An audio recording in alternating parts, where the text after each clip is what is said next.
friends. I'm Prairie Vintage. My name's Linda. I'm an energy intuitive reader here on YouTube. I use spirit and my intuition, the tarot, to communicate energies to you guys, most amazing viewers. Today's reading, we're taking a look at some hidden knowledge, some hidden information that maybe you don't quite see just yet.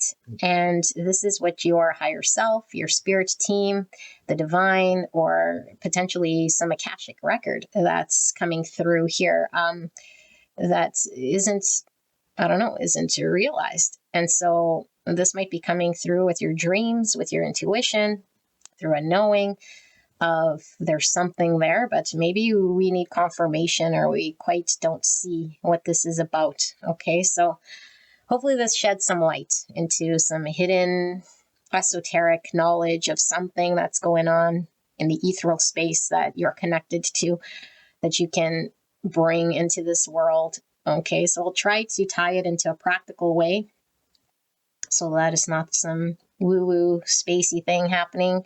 It's a magical realm dimension, okay? But as we know, spirit, mind, body, in union, in coherence, then we are balanced. And so as above, so below. And we're bringing in from the ethereal space, grounding into manifestation so that we can bring to the 3D world whatever it is that we're manifesting and creating, okay? So if all of this did not make sense to you, this is most likely not your reading. Okay, this is going to be a highly spiritual reading, and it's going to really be, very sort of specific in regards to some purpose or some knowledge that has weight to it, that's tied to your divinity. Okay, so let's go over the decks we're using. And so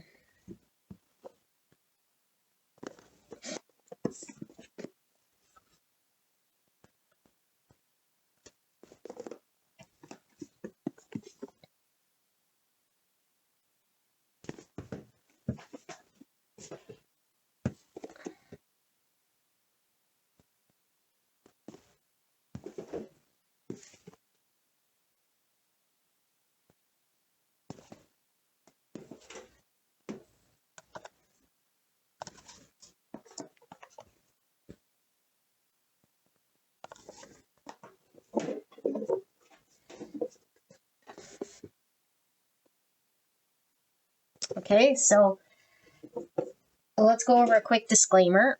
For those of you guys new to my channel, welcome. I hope these messages resonate for you guys. You guys are all very safe and welcome in this space with me today.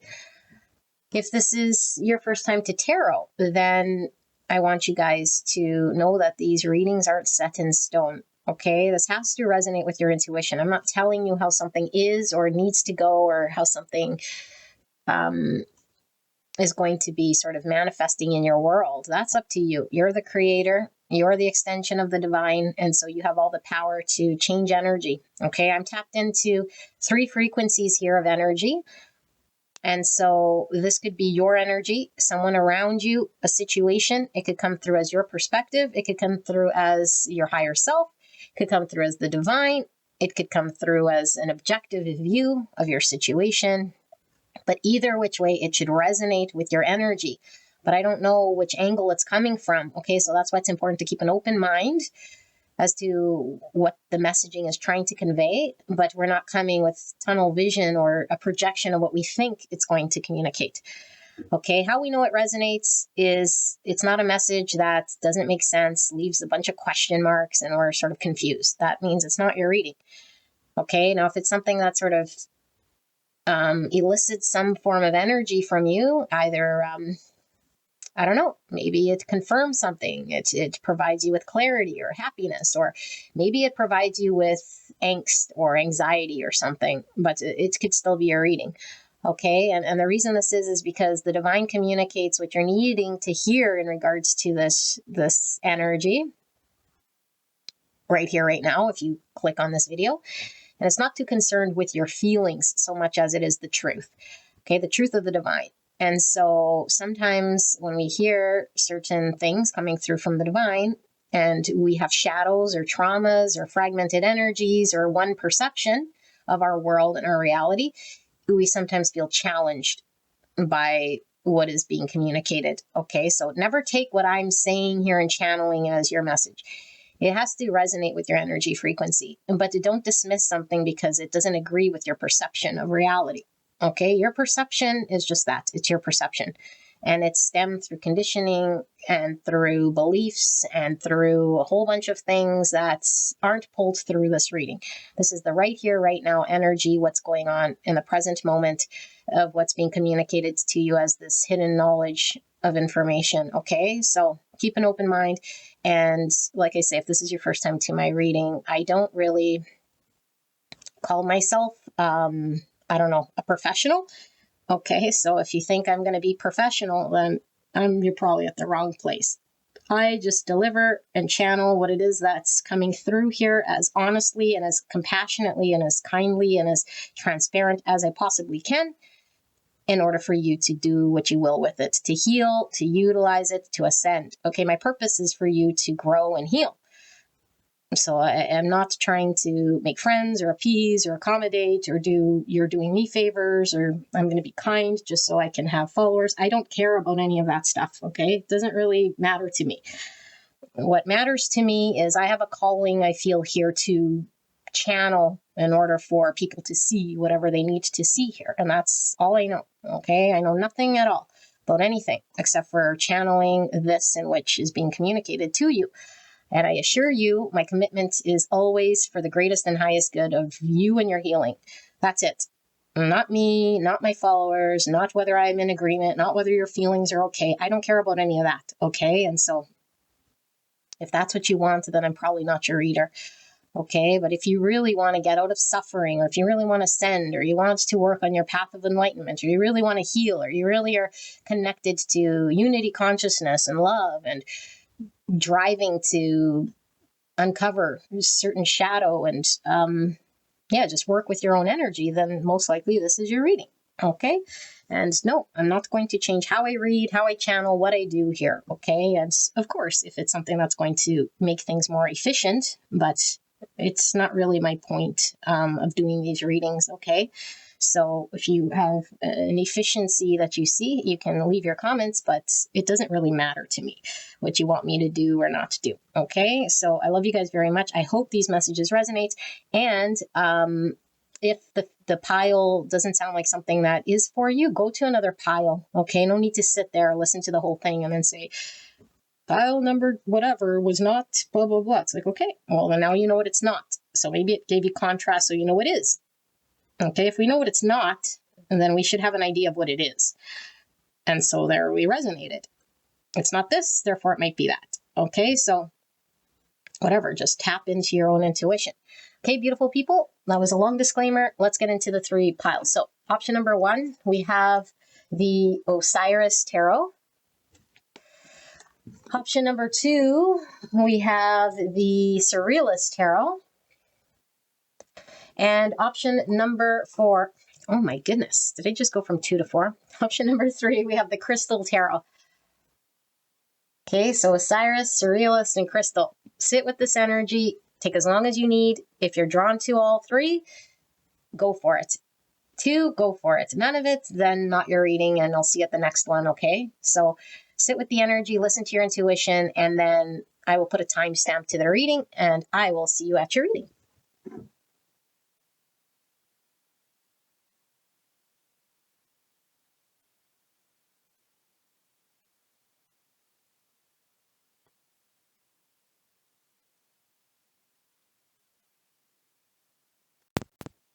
Hello, gorgeous angels. Pile number 1, you guys picked the Osiris Tarot. We'll get into your reading. It's most likely going to be tarot, okay? We only have a few oracle cards here.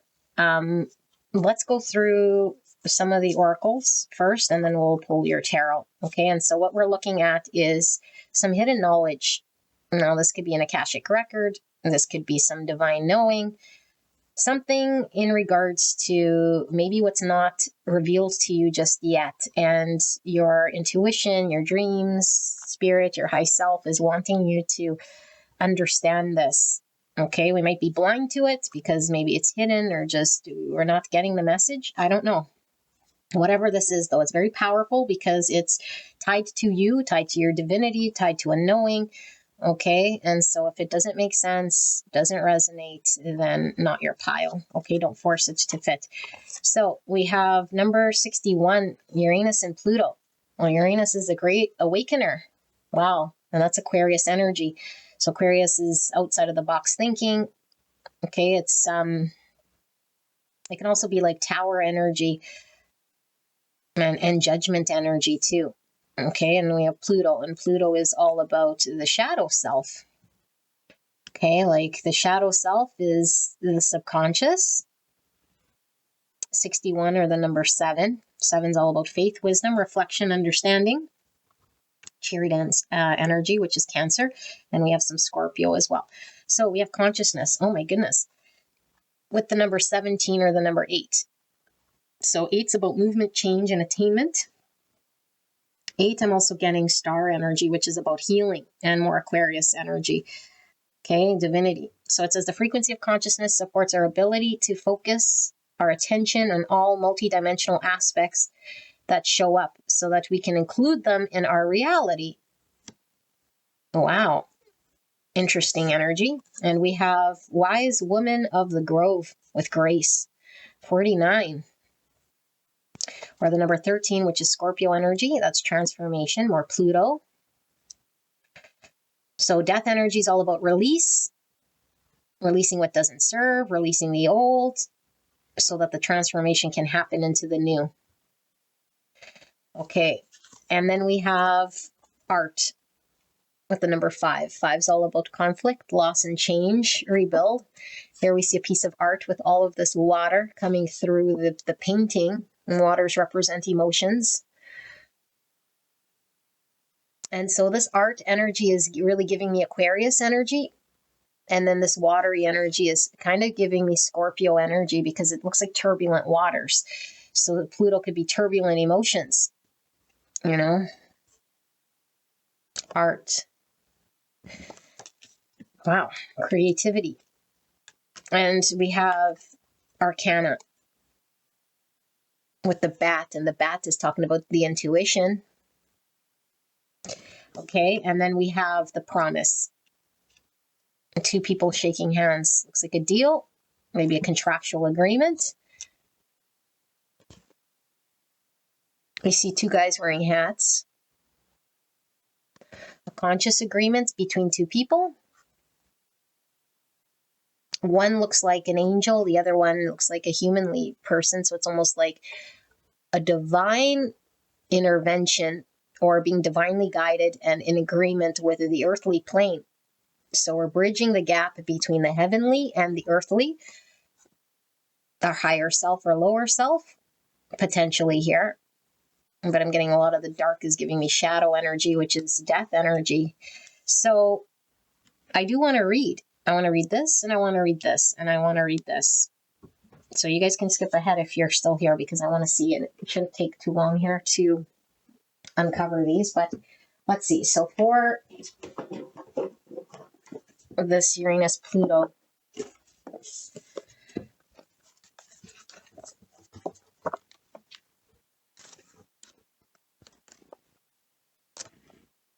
it says, in its primitive state, you are a personal wrecking ball. Wow.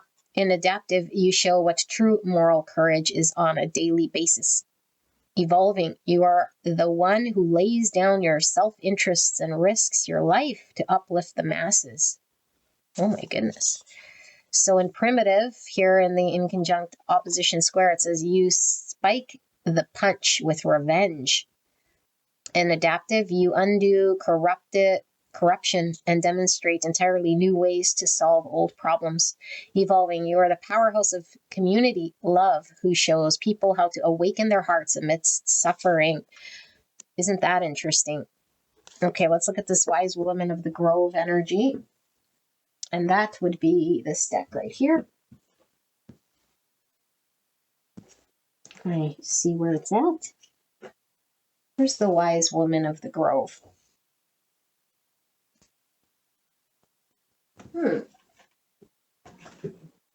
All right. I think I might have to pause because I'm not sure where that box went. Give me a second, guys. beautiful angels. I was staring at it the whole time, but I was looking for this box because I was going to use this in this reading and I just didn't. But I think I'm supposed to pull a card for you guys from this deck, okay? But yeah, I was looking at this and I was looking for this box. So let's see. What is this grace about 49? Oh my goodness, have I ever even opened this book? Probably not. Let's see. 49, Wise Woman of the Grove Grace. The Wise Woman of the Grove steps forward and hands you an intricately carved wooden box. This is my gift to you. Guard it well. With care, you open the box. Inside, oh, where did I see box? Thought I saw box somewhere. Well, there's one here. There was something coming through with these cards. Okay, let me keep going. Sorry. I'm all sporadic, all over the place. Okay. With care, you open the box. Inside rests a perfect ruby. It sparkles in the light. This is a joy activator, she says. Hold it in your heart and all around you, in all directions. All beings will relax and find joy in the moment. Joy is the great gift that you can give another. It is the gift of grace. Isn't that the most beautiful thing? The most beautiful thing. Wow. Okay. When this card chooses you, you are at the advent of a remarkable time of ease, wisdom, healing, joy, and inspiration. Your ability to hear the voices of spirit is rapidly expanding. Spirit guardians are watching over you with immense love and kindness. Being in the state of grace means being blessed by divine forces. Grace can mean having enough inner nobility that even if you know your opinion is absolutely right, you don't push the point. You're willing to drop it, knowing that in the great scheme of things, it's not that important. Besides, the Creator knows the truth of the situation, even if others don't. There are times to be abruptly, starkly honest, but this isn't one of them. Be diplomatic and gracious in your intentions with others. Speak with love and kindness. Wow. This is just a spiritual practice you can do. Okay, and now let's pull one of these cards for you guys. Okay, so the Rooted Woman Oracle, because I didn't hold that up in the deck, the decks. For pile number 1, spirits, what is there coming through for pile 1? Pile 1 in regards to this hidden knowledge, this divine information that is being revealed to them and expressed to them right here, right now. Thank you, spirits. So we got the card of Imran, number 2. We're set to sea here. Okay, and that's turbulency in the emotions. We don't know where we end up. We have no sort of compass and we're just thrown about on this Imran. Okay, so let's see. That's a place.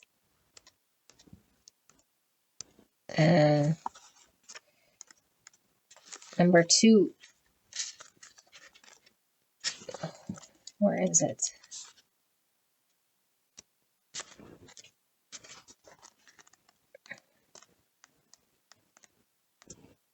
It says, Imram in Irish literally means rowing about. In the old tales, which were referred to as Imrama, the protagonist, always a man and usually a cleric or a penitent, would set off across the sea in a simple coracle, a small round boat made of animal hide, with no particular direction in mind. The purpose of the expedition was simply to see where God would lead them. If we undertake an Imram, then we give ourselves over to fate. There's no preordained destination. And so an Imram is all about trusting whatever life might have in store for us. There's no map for this particular journey. There's no fixed path. And at certain times in our lives, this might be a good and necessary thing, because following the paths that others have set for us, the path that over culture defines us too, can be the cause of many problems.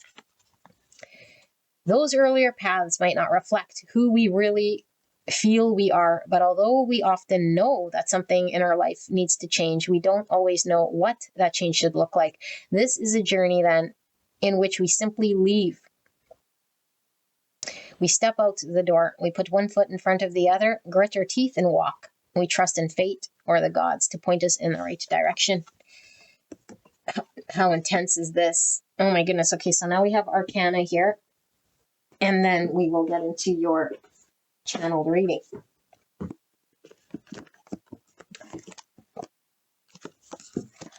There's a lot of cards that want to be read in this pile. Arcana. Okay, it says, there are two kinds of truth. The truth we keep to ourselves and the truth that we show others. Arcana is very tight-lipped, She has secrets, confidences, and mysteries that she'll happily take to her grave. When you receive this card, there's a story, facts, or information being kept under lock and key, away from prying eyes and inquiring minds. So it's unknown. It's also unknown whether or not the revelation of this content is for your highest good at this time, or, in fact, ever. Some things are just better left alone. You may also be working with a departed soul who may not be ready or doesn't wish to divulge their truth or all the facts surrounding a tragic event or situation. Remember that this departed one also has free will, and it's best to honor their choice and right to remain silent. If you're the seeker or the keeper of secrets, Arcana asks how this resonates with you in the moment. Is something working its way up from your own unconscious or calling you into service through symbols, dreams, or synchronicities? Is there a secret-seeking expression in order to be resolved, possessed, or healed? Or are you being invited to open an investigation that can unlock the past and bring cleansing, blessings, and peace to all concerned? The beloved dead of Arcana knows that although dead and buried, Arcana still has the power to haunt the living. This card, on rare occasion, can help you on your journey to unearth any hidden truth for the highest good. Wowzers. Powerful punches. So, let me sit here with this energy and channel what pulls through, okay?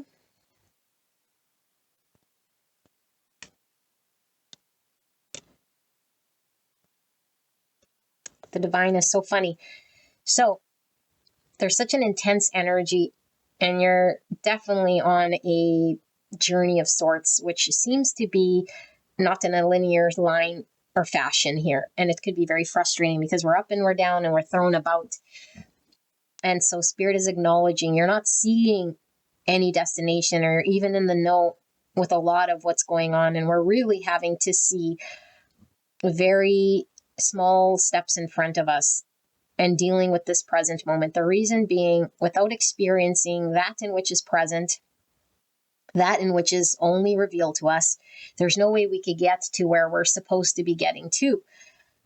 Okay, and so this divine agreement you have is to trust in your intuition and the divine solely. And so you will be kept in the dark. Okay, and this is done like this for a reason. And this is so that you can trust in this process in order for something greater to be revealed to you that will be seen, that will be manifest here in the 3D world. And I do feel it's connected to your purpose in your plan, but I feel like it's not something that we can tie back to something that's already been experienced. It's new, okay, with all that Aquarius energy. So we can't say you're going to become a astrologer, you know, talking about astrology or whatever. There's so many of that astrology. It's like something very specific to your collective contribution here that is awakening consciousness when it comes to healing. Okay, and I know this pulls through a lot of my readings here because I feel like I have light workers that come through here, highly spiritual people that are wanting to, you know, involve themselves in collective healing and collective consciousness. Okay, but in order to get to that state of contribution and service, we have to be in the right prime energy, which would require us to learn how to engage here in the 3D world. And so this requires compassion. This requires dealing with relationship with grace. And this requires us really tapping into a certain part of ourself that almost makes it feel like, it's kind of like makes us feel like we're being a martyr in some way here, because it's like, when we don't understand and when we don't see, we kind of feel almost like the universe is taking advantage, or like we're at the mercy of something that seems bigger, and we're blindfolded. And so it's easy to get down on ourselves and give up. Okay, but learning to understand in this intuition and this agreement, and that we're divinely guided. And so only you'll know if this resonates, because your dreams, your intuition, and this guidance is so strong that it's almost picking you up and taking you. Like, it's not something that you're actively having to seek or actively having to do. I feel right now you're being thrown to and about, like in no rhyme and reason. It's just sort of happening through you. And you're just like, what the hell? Like, am I supposed to be putting brakes on? But now it's like, I think it's past that point where I feel like you're already at sea, to and fro and to and fro. And it's like all of these experiences and all of this sort of, like experiences, and diving deep within the emotions, the emotional roller coaster here, is all part of this divine plan and this divine agreement. And so to go through this process, we identify what needs to be released, what parts of ourself needs to be healed, what parts of ourself are shadow.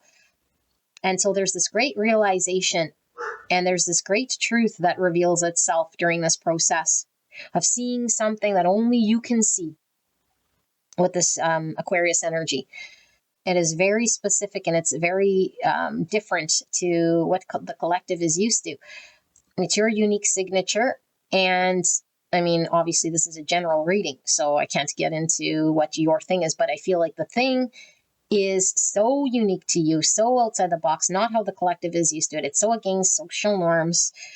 It provides a lot of healing, and it requires you to kind of go through the experience and the journey in order for you to come with this bag of knowledge for you to bestow upon your collective what it is that you've learned. Okay, and so in this process, I feel like the universe is throwing in front of you very, very challenging situations, specifically relationships or connections. We're connected to everything and everyone, but I feel like it's very personal experience. And so we're having to learn how to show grace. Okay, but when we show grace, it's like we have to go through an experience of showing grace to ourselves. And we have to learn to be gentle with ourselves. We have to learn to have a connection and relationship with self in order for us to be able to engage, okay, like out there. Because the relationship with self is the most important sort of lesson here that has to get looked at, that has to get dealt with in order for there to be a transformation, in order for us to know how to engage with everyone and everything. And so at the same time, we're developing this intuition. And so we're flying blind, and we're never knowing from left field what's kind of getting thrown at us.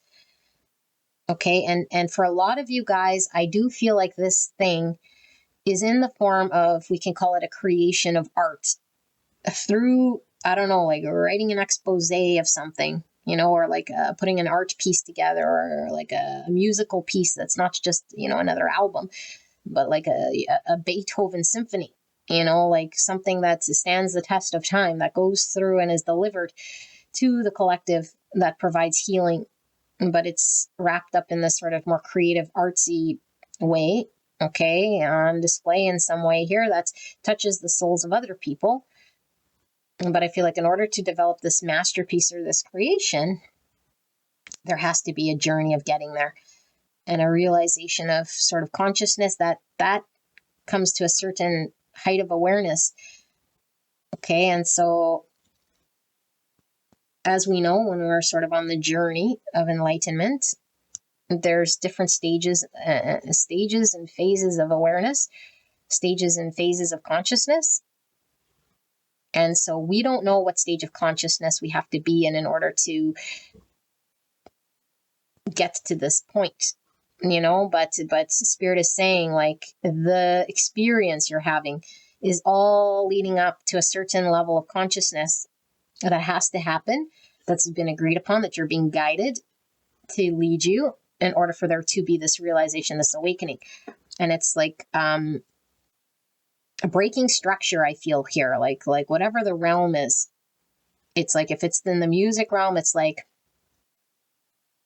so impactful to the music industry that it changes the music industry forever. That sort of thing. It's not just an album or a song. You know, if this is a book, then it's like it goes down like a big biblical piece, like it's a part of history.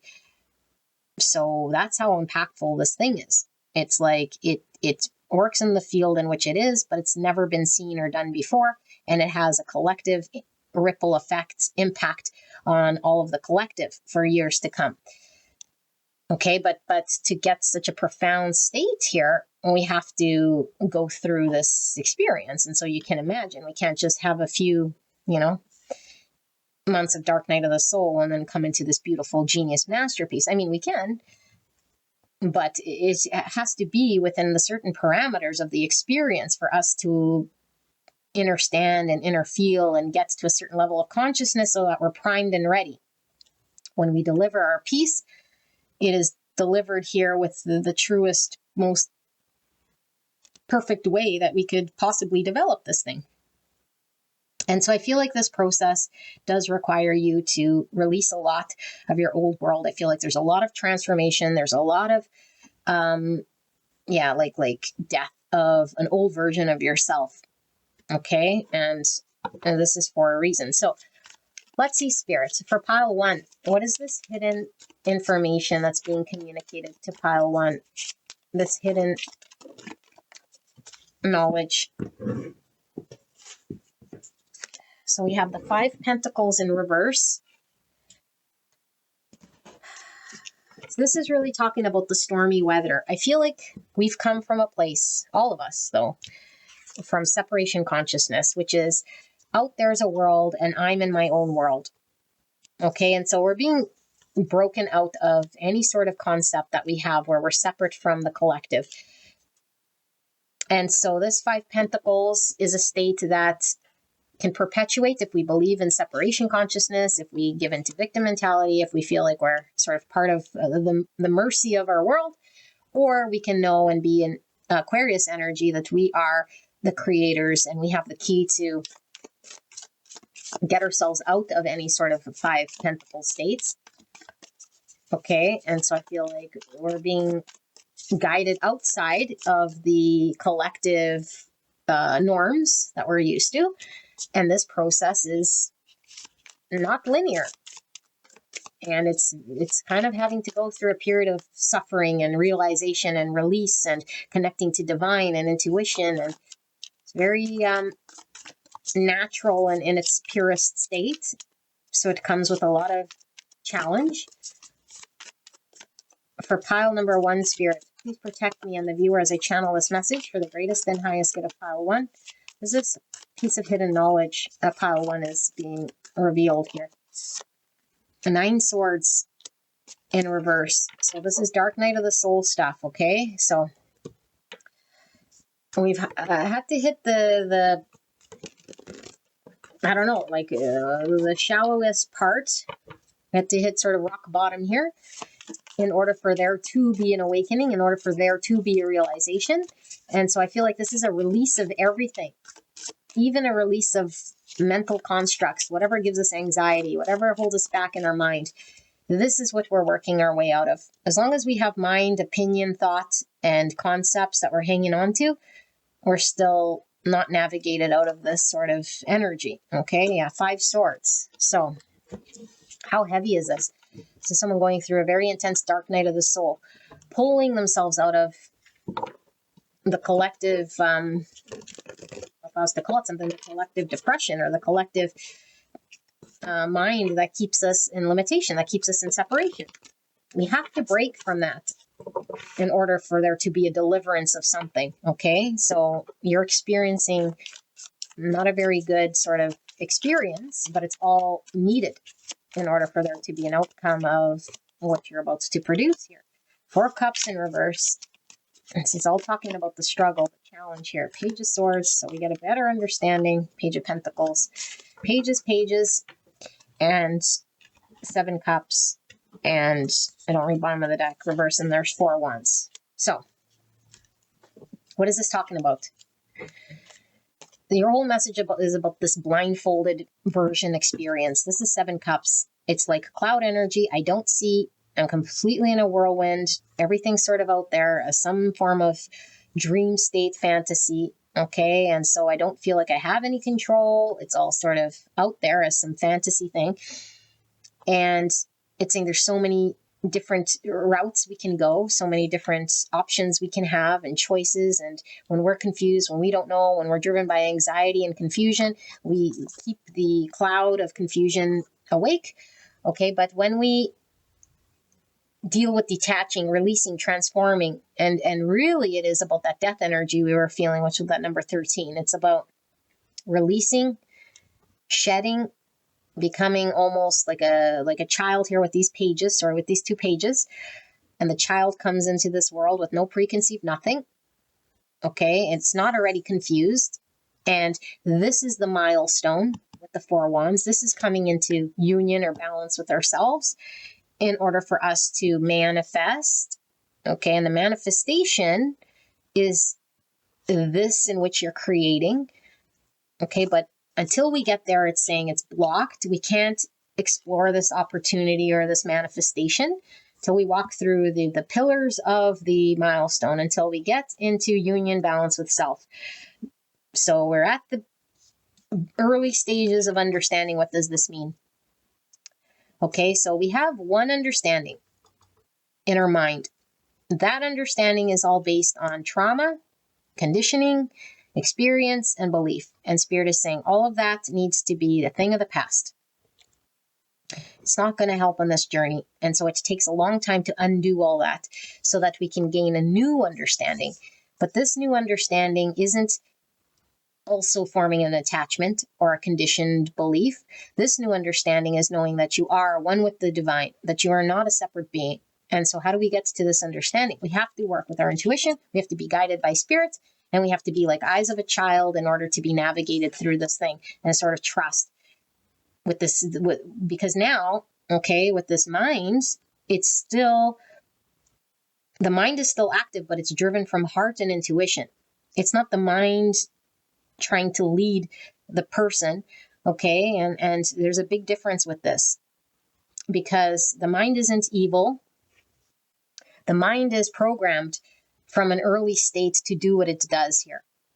And we need to undo the stories of the mind, however it happens, in order for us to be freed. Okay, so we're not prisoner to ego, we're not prisoner to trauma, we're not prisoner to reactions. But then we need the mind, because the mind has intelligence. Okay, the heart also has intelligence. Spirit also has intelligence. And so it's the intelligence of spirit, the intelligence of the intuition, intelligence of the heart needs to feed to the mind. So now when we make decisions, it's now the heart, mind, spirit, all in union, all in balance, in order to make decisions and go down the path of where we're being called to. But it'll be cloudy as long as we still have thoughts that are keeping us prisoner, as long as we still think we're separated from the divine, as long as we still think people are them versus me. You know, it's like we don't see our brother as ourselves. We're still creating conflict because we're acting out of shadow and ego. We're still not forgiving. We're still not showing compassion. Even again, if we're right, like if you were here throughout this, the reading of this card, doesn't matter if we're intellectually right. Okay, because it's a fact, or because I know through experience, doesn't matter. Okay, we got to get out of the mind. We got to get out of separation. It's not them versus me. It's a greater understanding of the divinity within everyone. And everything that's happening here is just noise. It's just temporary. It's going to go away. So if somebody's wrong about something or they don't understand something, that's fine. There's greater divinity within this person. So we got to start seeing it from that elevated perspective of consciousness. If we're not at that state of consciousness where we're above the mind, where we're leading with heart and spirit and divine, and then we're still playing the game in the 3D level, we're still in separation, we're still seeing lack. We got to get out of lack. Okay. And that's what this is talking about. And that's what you're doing. You're getting out of lack. You're aligning yourself with balance to reach a certain point where you can be concise in choosing your path, where you're going to do this manifestation. And only through the eyes of a child can we then choose correctly. And I say correctly because correctly is really what your essence is here to do. Your purpose is here to do something. And it can forever be contaminated as long as we're in this poisonous mind state. Okay, and so you're getting out of that in which is holding you back. You're getting out of that in which is limiting you. Okay, and so a lot of you guys might be experiencing just distrust and distrust in the divine or your experience, and it's just not feeling good. And it's feeling more torturous than not. And it's like, because we don't see the reward at the end of the tunnel. And so it's like, what is this for? Why all this? Like, just leave me alone. I don't want to do any of this. I don't even, that's sort of energy. But what is that? 4 cups, like I talk about. This is the child complaining about the McDonald's toy.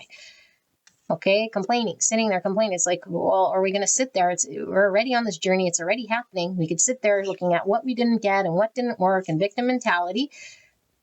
Or we can say, like, I can't deny these sign, symbol, synchronicities, these dreams, and my intuition. I'm being guided somewhere. It's already guiding you. We can't fight, resist, or pretend, or go back to our sleep mode and say, I'd rather be ignorant. I'd rather just stay in my mind. I'd rather hang on to the beliefs I was told as a child, or through my church, or through my neighbors, or whatever. No.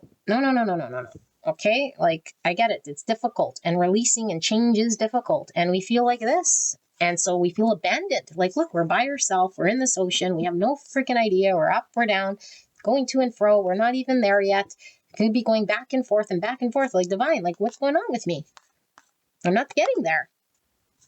Okay? Trust.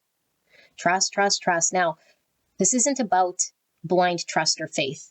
Okay, and what I'm about to say is kind of shocking to me, because even faith here is not going to help you. Do not have blind faith in that way. This is all about the experience is happening, and we have to go through this experience. That's it. Go through the experience. That's it. Because once you go through the experience, then you'll understand. Then the thing is developed. Okay? But I'm not just going to say, just have blind trust and faith. It's all about that. No, it's not. You might come out the other side with a stronger sense of faith. You might be awakened now to the divinity and saying, wow, all these dreams and all these things, like I could have never asked for it. It's all sort of unfolding. And it's like, yeah, because it's giving you, through experience, a new connection of relating to the divine. I can't tell you what the divine is. You can't read it in a manual or about, I don't know, in a Bible, or hold a bunch of crystals and sing Kumbaya until you feel it, or sage yourself, or I don't know, sit there meditating for 3 hours until you have a kundalini. Like, no. This is all about you, pile one, going through something so foreign. Nobody could understand this thing. It's specific to you. It's evoking all sorts of things within you. And when we're feeling alone, we feel abandoned, and we feel like we're set to sea. And this is part of this whole thing, and like I said, we can argue with the tarot lady and say, what do you mean? Why am I such a sea? And this is really terrifying me. It's like, well, if you're already experiencing this, then I'm not telling you have to. I'm telling you what's happening to you as you're going through this thing. And you can either sit here and resist or complain or be victim or see no way out or start to panic yourself. Or you could say, I do not want to suffer here. And I know of a greater way. And a greater way is pulling me by my intuition. That's out of my mind. So I'm not sitting in anxiety. So I'm not having conflict in my world. So I'm not seeing what's not working. And I can come in with grace. I could come in with forgiveness. I could come in with love. I could come in with the divine. And I can look through the eyes of an innocent child without any preconceived notions or understanding and come to understand. What is this? What is this journey I'm supposed to be learning with fresh eyes? Be completely open as a child. Okay, unless we come completely to learn about what we're experiencing here because we understand something different or we've experienced something in the past, we'll never manifest the thing. Okay, so we got to start to understand about our journey. And so embrace this journey. Don't resist the journey and don't fight against it like it's something torturous, although it might not feel pleasant, but embrace that. I feel like but the more you embrace that, you're thrown to and fro, the more you know that the divine is prepping you here for a great purpose. Okay, and this great purpose, like I said, is really tied to like earth-shattering sort of change in the industry, the field, or the art, or the talent, or the thing that you're contributing here. Okay, which I do feel is tied to creativity. This is a King of Pentacles, and it's going to be your legacy. It's going to provide your security, your stability. It's something you can retire on. Okay, it's going to build your future here, whatever it is, financially rewarding and also security. And so it's going to manifest in the practical world with the pentacle from page to king. Okay, but it needs to be born with the page here in order for it to become this king. And we need to get through the cloudiness of the 7 cups. Because right now there's a bunch of cups and there's a bunch of clouds. Okay, until we go through this archway, which I feel is this 4 wands, the milestone, the point in time where we go through the archway. Okay, and so, yeah, I feel like we have to experience the archway here in order for us to transfer over to the other side. So, beautiful angels, I'm going to get a sneaky peek to see if we can get a little bit about what is this thing then that maybe Spirit can share with us. This Aquarius energy, it's outside the box. It kind of shakes the foundation of whatever industry this is, or I don't even know if I can put words to this whole thing, but let's see. Spirit will help me. Spirits, for pile number 1, what is this then that they're going to be delivering once they sort of reach the other side of this balance, union, and this journey? What is it that they're going to be delivering to the collective? Clear and concise message. Can we please get a sneaky peek? Pile number 1. What is all this torture for? Please and thank you. I think you're on a need-to-know basis, though, you guys, after we read this arcana. Because then it wouldn't be the journey, right? And then it wouldn't be the journey. High Priestess, look at that. You're divinely guided, heavily protected. This is all about following the intuition. Okay, so a lot of psychic powers as well with this High Priestess. So we got to be fully in tune with her psychic abilities and with the divine and our intuition in order to roll out whatever we're rolling out here. If we're not developed in our intuition, we can't produce the manifestation here. So that's why the journey. We have to have a full, strong, like a muscle of intuition developed highly. Knight of Swords in reverse. Yeah, we don't understand it just yet. And I feel like we're being asked to go in the direction that we're being called. And I feel like we might be not always taking the calling here with the Knight of Swords in reverse. Not wanting to confront the thing we need to, maybe shying away from taking steps towards whatever we're being guided to do. Because I feel like some of it would require you to take steps in courage. You know, like with this lion, it's about like facing the fear, doing it anyway, not being held back. But it's like sometimes it's easier just not to confront. Or maybe it's just we don't see, like I feel like the intuition's calling, but we don't quite see where it's calling or trust that we're supposed to be taking action. But what is this thing then? 6 Pentacles, 3 Pentacles. All about this practical world here. What is it that pile number 1 will be manifesting here in this delivery of collective Star in reverse? Oh my goodness, Aquarius energy, like I said. And here's the 9 Wands. This is the Wounded Warrior. And then the King of Cups. So, okay, your journey is a destined journey here, okay, with the Star. Unless you go through the complete healing to a certain point that's required for this journey, then we can't quite output the thing that we're supposed to be outputting.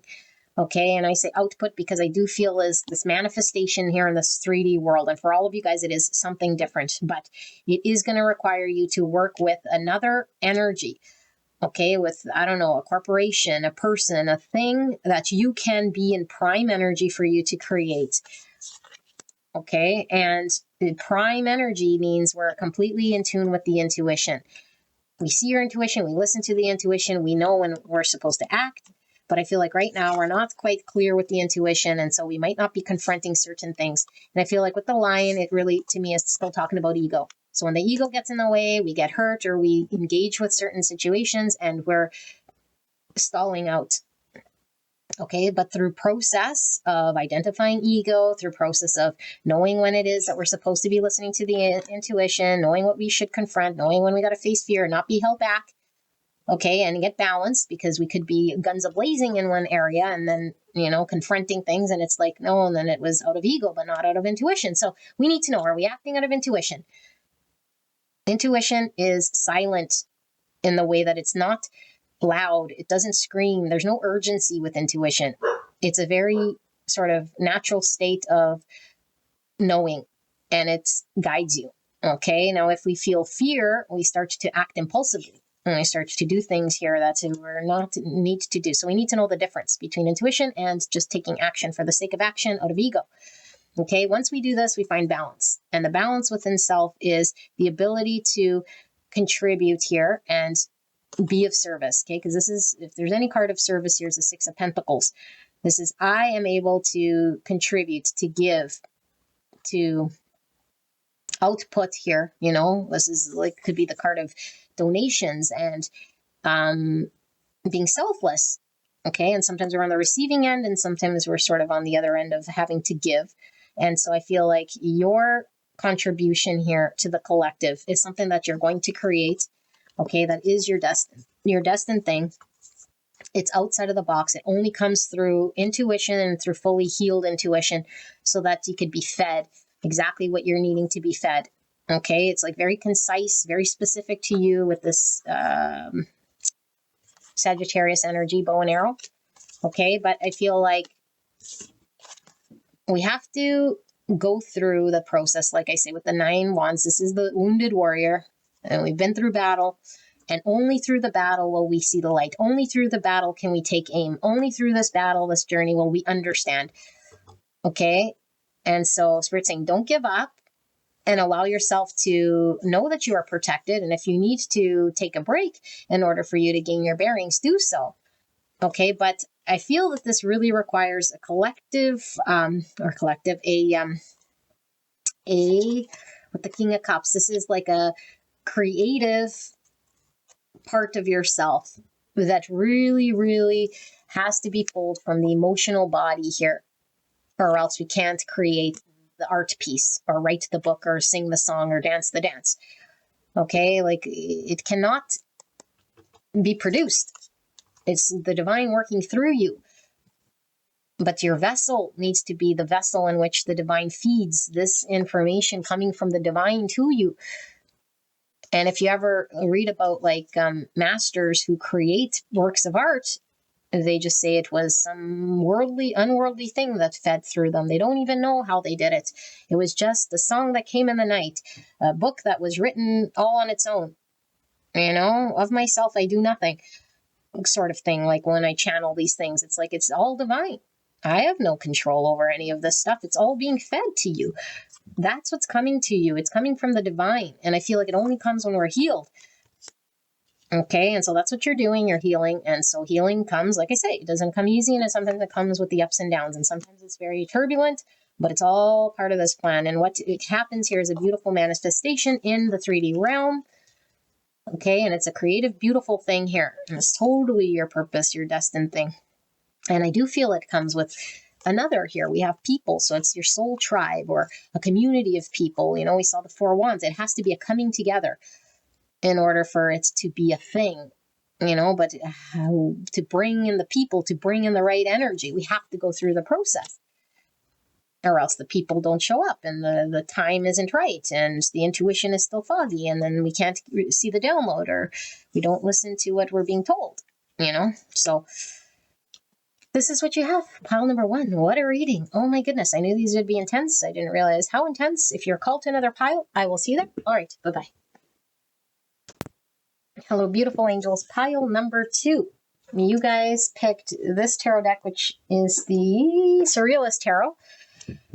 Let's take a look at this hidden knowledge, this piece of information that is wanting to be revealed to you. Now, this could be coming through your intuition, your dreams. It's your divinity here that's being expressed to you. And maybe we don't see it because we're too wrapped up in the 3D, or we just don't understand what it is that the divine wants to communicate to us. Okay, so this is meant to shed some light around what this looks like for you so that you can connect to this and maybe get some confirmation, some validation, or just acknowledge a part of what's pulling through for you from either your high self, your angels, your guides, or just the divine, whatever it is that's guiding you here. Okay, so let's take a look at these pre-shuffled oracle cards. We have 47 with the Jupiter Uranus. Oh my goodness. So Jupiter is the ruling planet for Sagittarius and Pisces. Big energy. It could be connected to fame and fortune with Jupiter energy. Okay. And then we have Uranus, which is the great awakener, Aquarius energy. It's outside the box, different thinking. Okay. It could really be like, someone who bucks convention in a way and sees things in a complete sort of different fashion that breaks systems. And I don't know, there's like a really big sort of energy pulling through here, which we'll connect with, or we'll read through this book to see what this is connecting to. So it says, conjunct, sextile, and trine. In primitive, it says, in your own mind, you are the emperor, empress of all things. You expect everyone to see your genius. In the adaptive state, your ability to see and believe in everyone else's capacity for genius is unrivaled.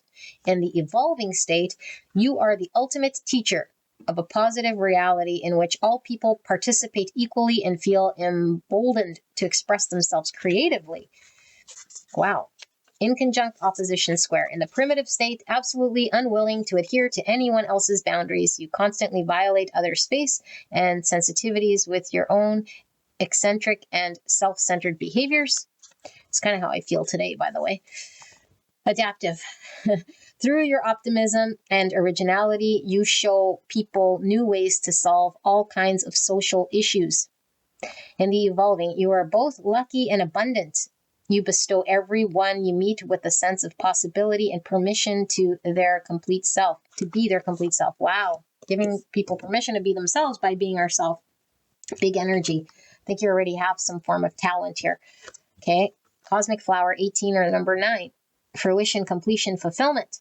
The frequency of cosmic flower activates our remembrance of the place we call home, the core from which we pour our magnificence out into the world. Wow. Flowers could be new beginnings. We have authority, number 10. The frequency of authority reminds us that true authority is powerful, directed, and realized, yet receptive, wise, and loving. So there's the balance. I think you're already coming from a place of power. And if not, you're about to enter a place of power in your field. I think you probably already have a platform, or you're known, or there's something here about your visibility. Earth spirit with stability. Number 14. 14 is temperance energy, which is all about integration, healing, balance. That's the two sides we were talking about here. Powerful, direct, and yet receptive and wise. Tree stability, obviously, would be talking about health and getting grounded and rooted. We see two swans here. Swans talk about divine companionship. Okay, sometimes can symbolize twin flames or soulmates with the swans. Sagittarius energy.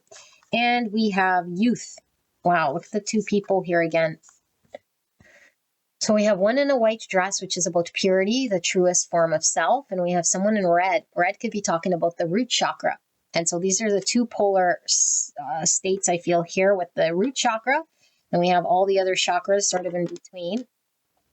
Okay, and then we have the crown chakra, which is the purest state of the divine. And here it's kind of a tinge. This looks like the blue and gray.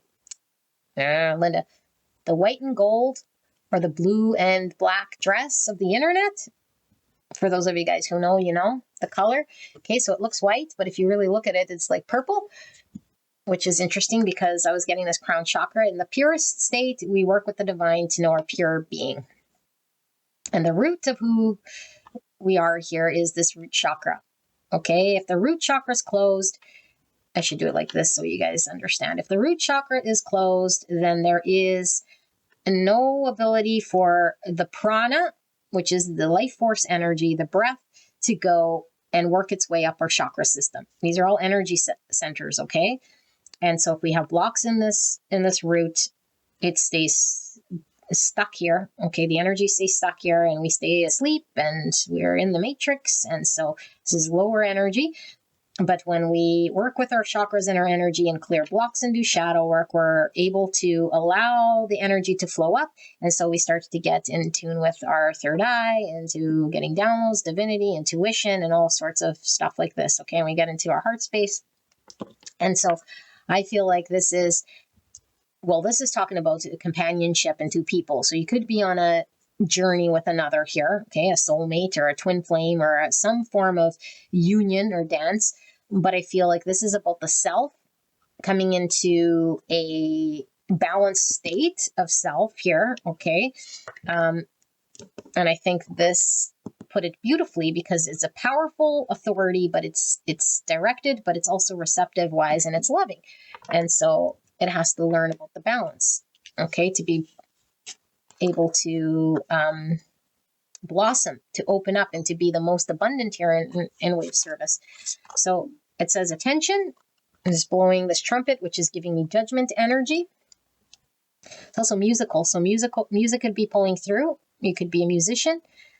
Okay, but when the trumpets sound, I also feel, it's like an epiphany of something here. Attention. Okay.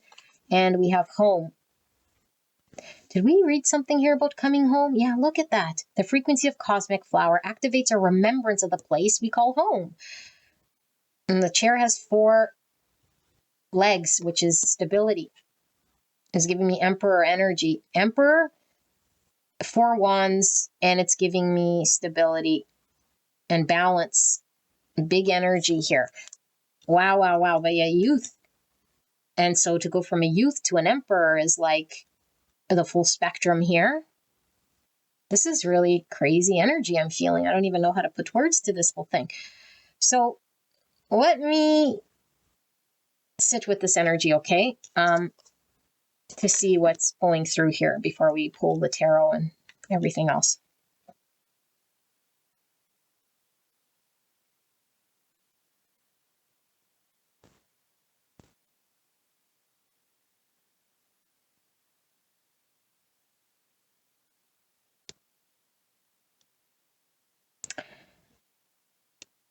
So for a lot of you guys, like I mentioned, there is a partnership that pulls through here, okay? But it could be talking metaphorically and symbolically because we all have divine masculine and feminine energies within us that have to come into a balance. And I feel like either way, that's the story. But there is some of you guys who might be experiencing a soul journey here with another, okay, as confirmation. But this energy is really acknowledging your visibility here. And if you're not in the public eye or have any sort of platform or a heavy presence, I say heavy, but like a public presence, I guess, of energy in this way, then this is what it's talking about. There's like an ability for you to have impact on the collective because of your engagement in a way here that really allows there to be shifts. Okay, but I feel like you're like a guru or some form of like authoritative sort of presence that's able to drive shift. And with this cosmic flower, I feel like this is things coming into bloom, okay, like becoming the best version. And so if we don't have gurus or examples or energy that allows us to blossom or bloom, then we never know our full potential. And so I feel like your engagement with the collective allows people to have their full bloom, their colors to be seen through an experience that you provide to these people. And so they can develop themselves and come into full bloom. And I feel like, I don't know, I do feel like for this group, I do feel like you guys are already in a world of the public eye, but it might not be fully bloomed just yet. Okay, but I feel like there's a sense of with this stability and this authority, it's like emperor energy. And so I'm getting this heavy, like divine masculine energy, although I'm not talking gender. Okay, so if you're triggered and you want me to talk about vaginas and penises, not for you. I'm talking about energy. Divine masculine energy here is a very strong, okay? Like it's a powerful energy of someone in charge, someone that people follow, Now, this could be, it could be dangerous if this person doesn't know their own power, because this is like cult leader type stuff. Okay, cult leader type stuff, because there's a passion and there's a conviction and there's a complete buy-in from this energy. And there's also this like intimidation, because this is powerful emperor energy. And so if the emperor says jump, most people just jump and they don't know why. So it's dangerous. And so it's not given with light hands. Like the universe isn't going to give a gift to someone of this power without cleansing this person of egos and working with this person so they know the power they have when it comes to authority. And so I feel like this person is being called. Okay, and they're really being called here to the greatest realization of themselves first, before this power is given to them. And what does that mean, greatest realization of self? That means the self that has no ego, the self that knows its strength and divinity, the self that isn't able to get swept away by the fame and the fortune and the 3D world and trade themselves for, fame, fortune, and whatever, and shiny lights. It's only given to the self that comes to a greater realization of divinity, that comes home to self, and that's coming back to the creator to see themselves and be gifted this power to be able to come with strength to rule the people in a way to guide them so they bloom for their greatest potential, not so that they can create anything other than beautiful lights in this world. Okay, their own purpose, their own lights, their own service to humanity, however it's done. Okay, but I feel like it allows people to bloom in their worlds. And I feel it's through the strength of this emperor energy, this grounded strength. Okay, it's like, it's really interesting energy, because this isn't given to anyone that's weak. This is only given to the strong, like strong, strong, strong. Okay, an emperor is as strong as we can sort of get here when it comes to facing challenge. Now, I'm not talking about like obviously divine feminine when it comes to spiritual realms, but I'm talking about like the true power of divine masculine is unbridled. And this person has the divine masculine strength here that is being realized through an awakening process, but they have to reach the pinnacle of this awakening.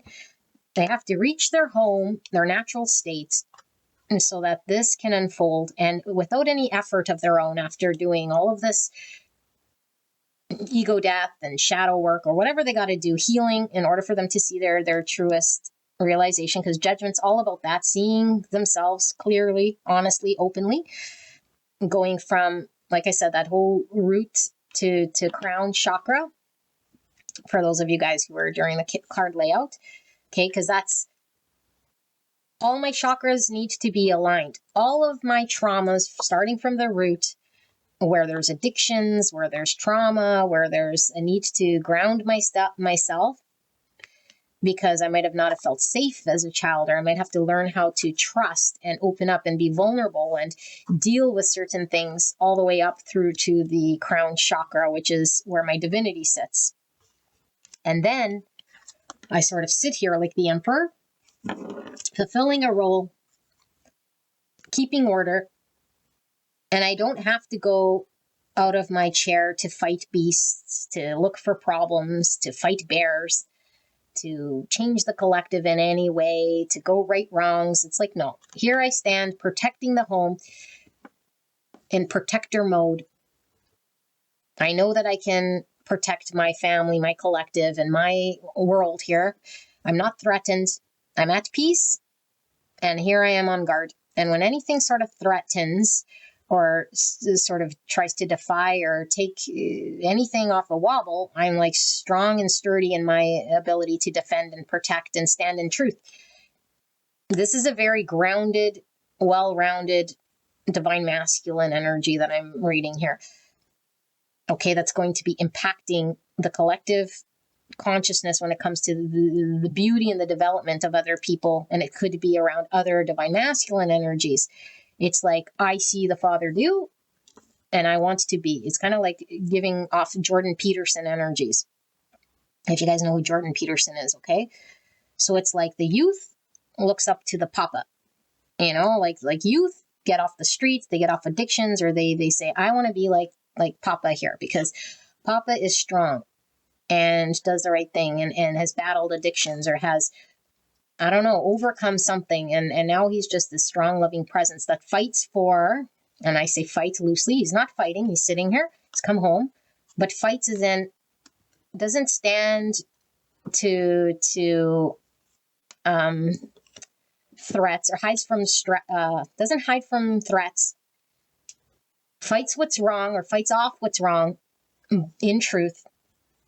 In presence, it dictates an energy here of power and authority, or now the wrong, or the evil, or the darkness doesn't want to approach. The bear doesn't come near, because there's another presence here, and this presence is solid and grounded.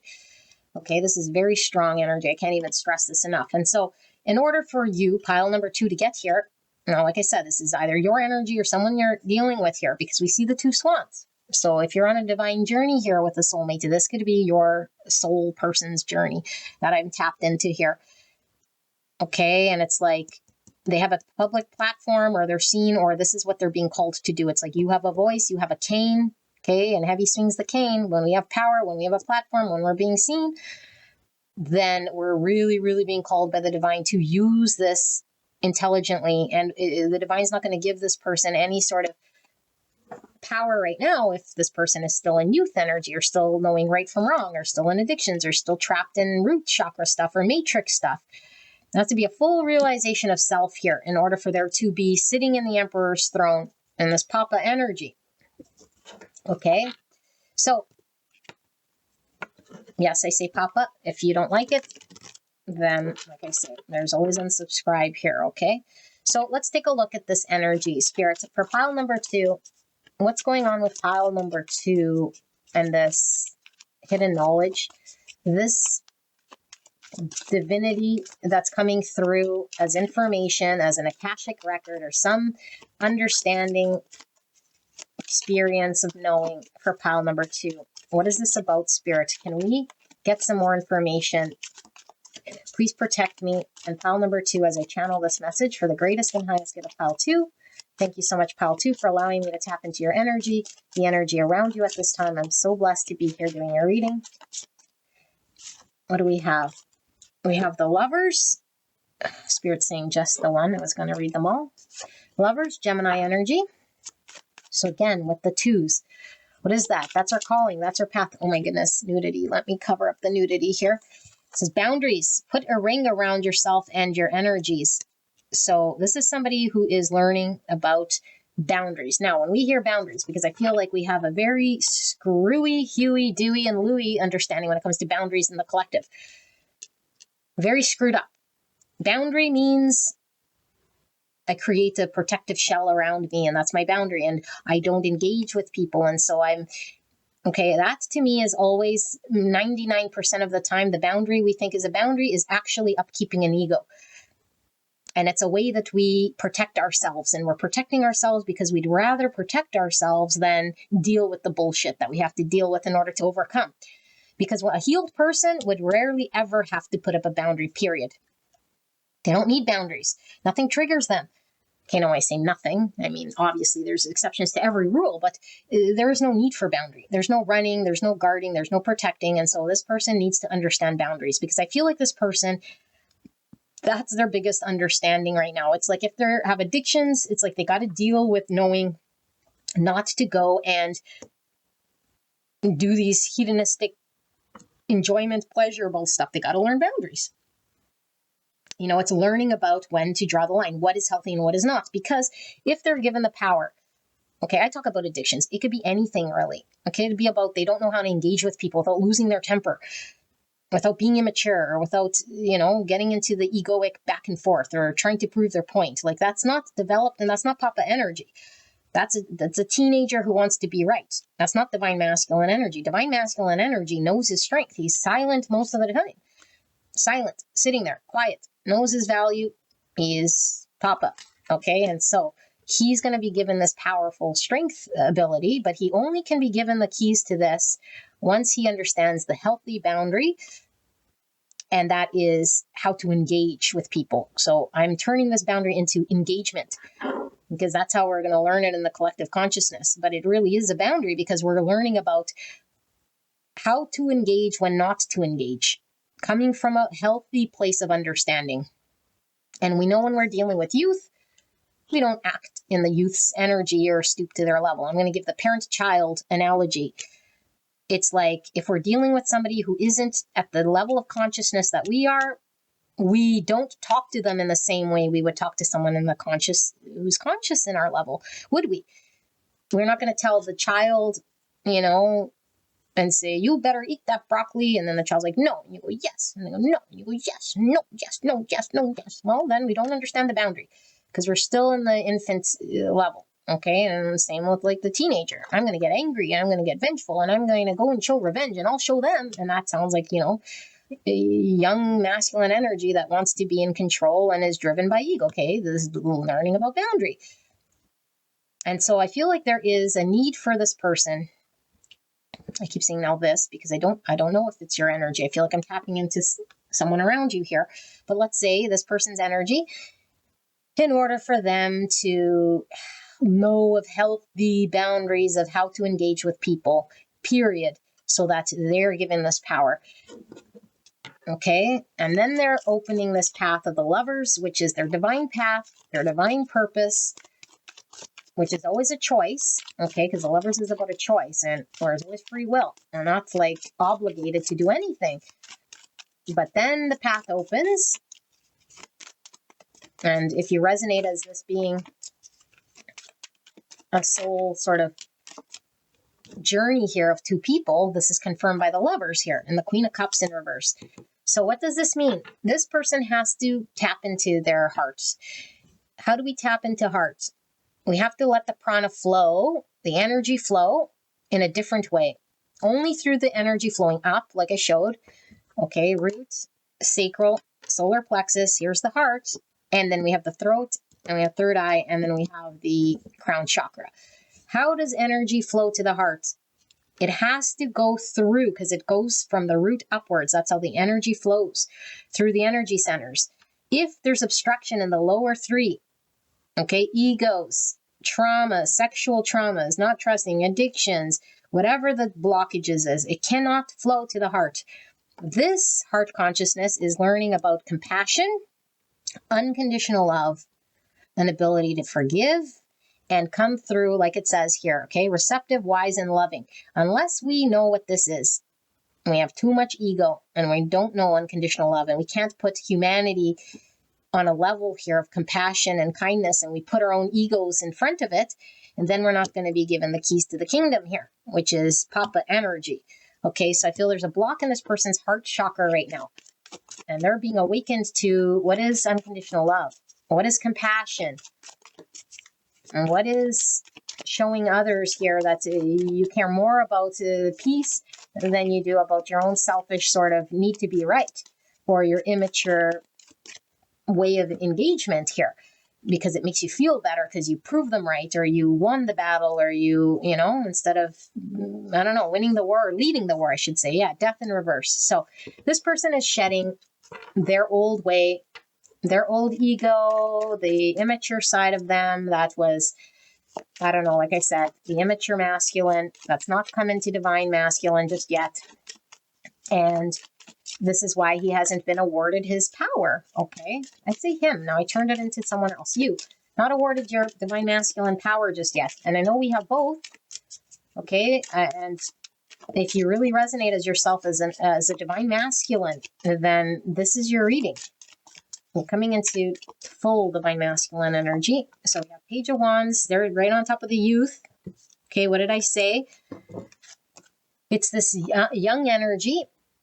Okay, but we can't give fire to someone who doesn't like matches to a kid. That's what I'm hearing. Okay, matches to a kid. What happens? The kid lights shit on fire.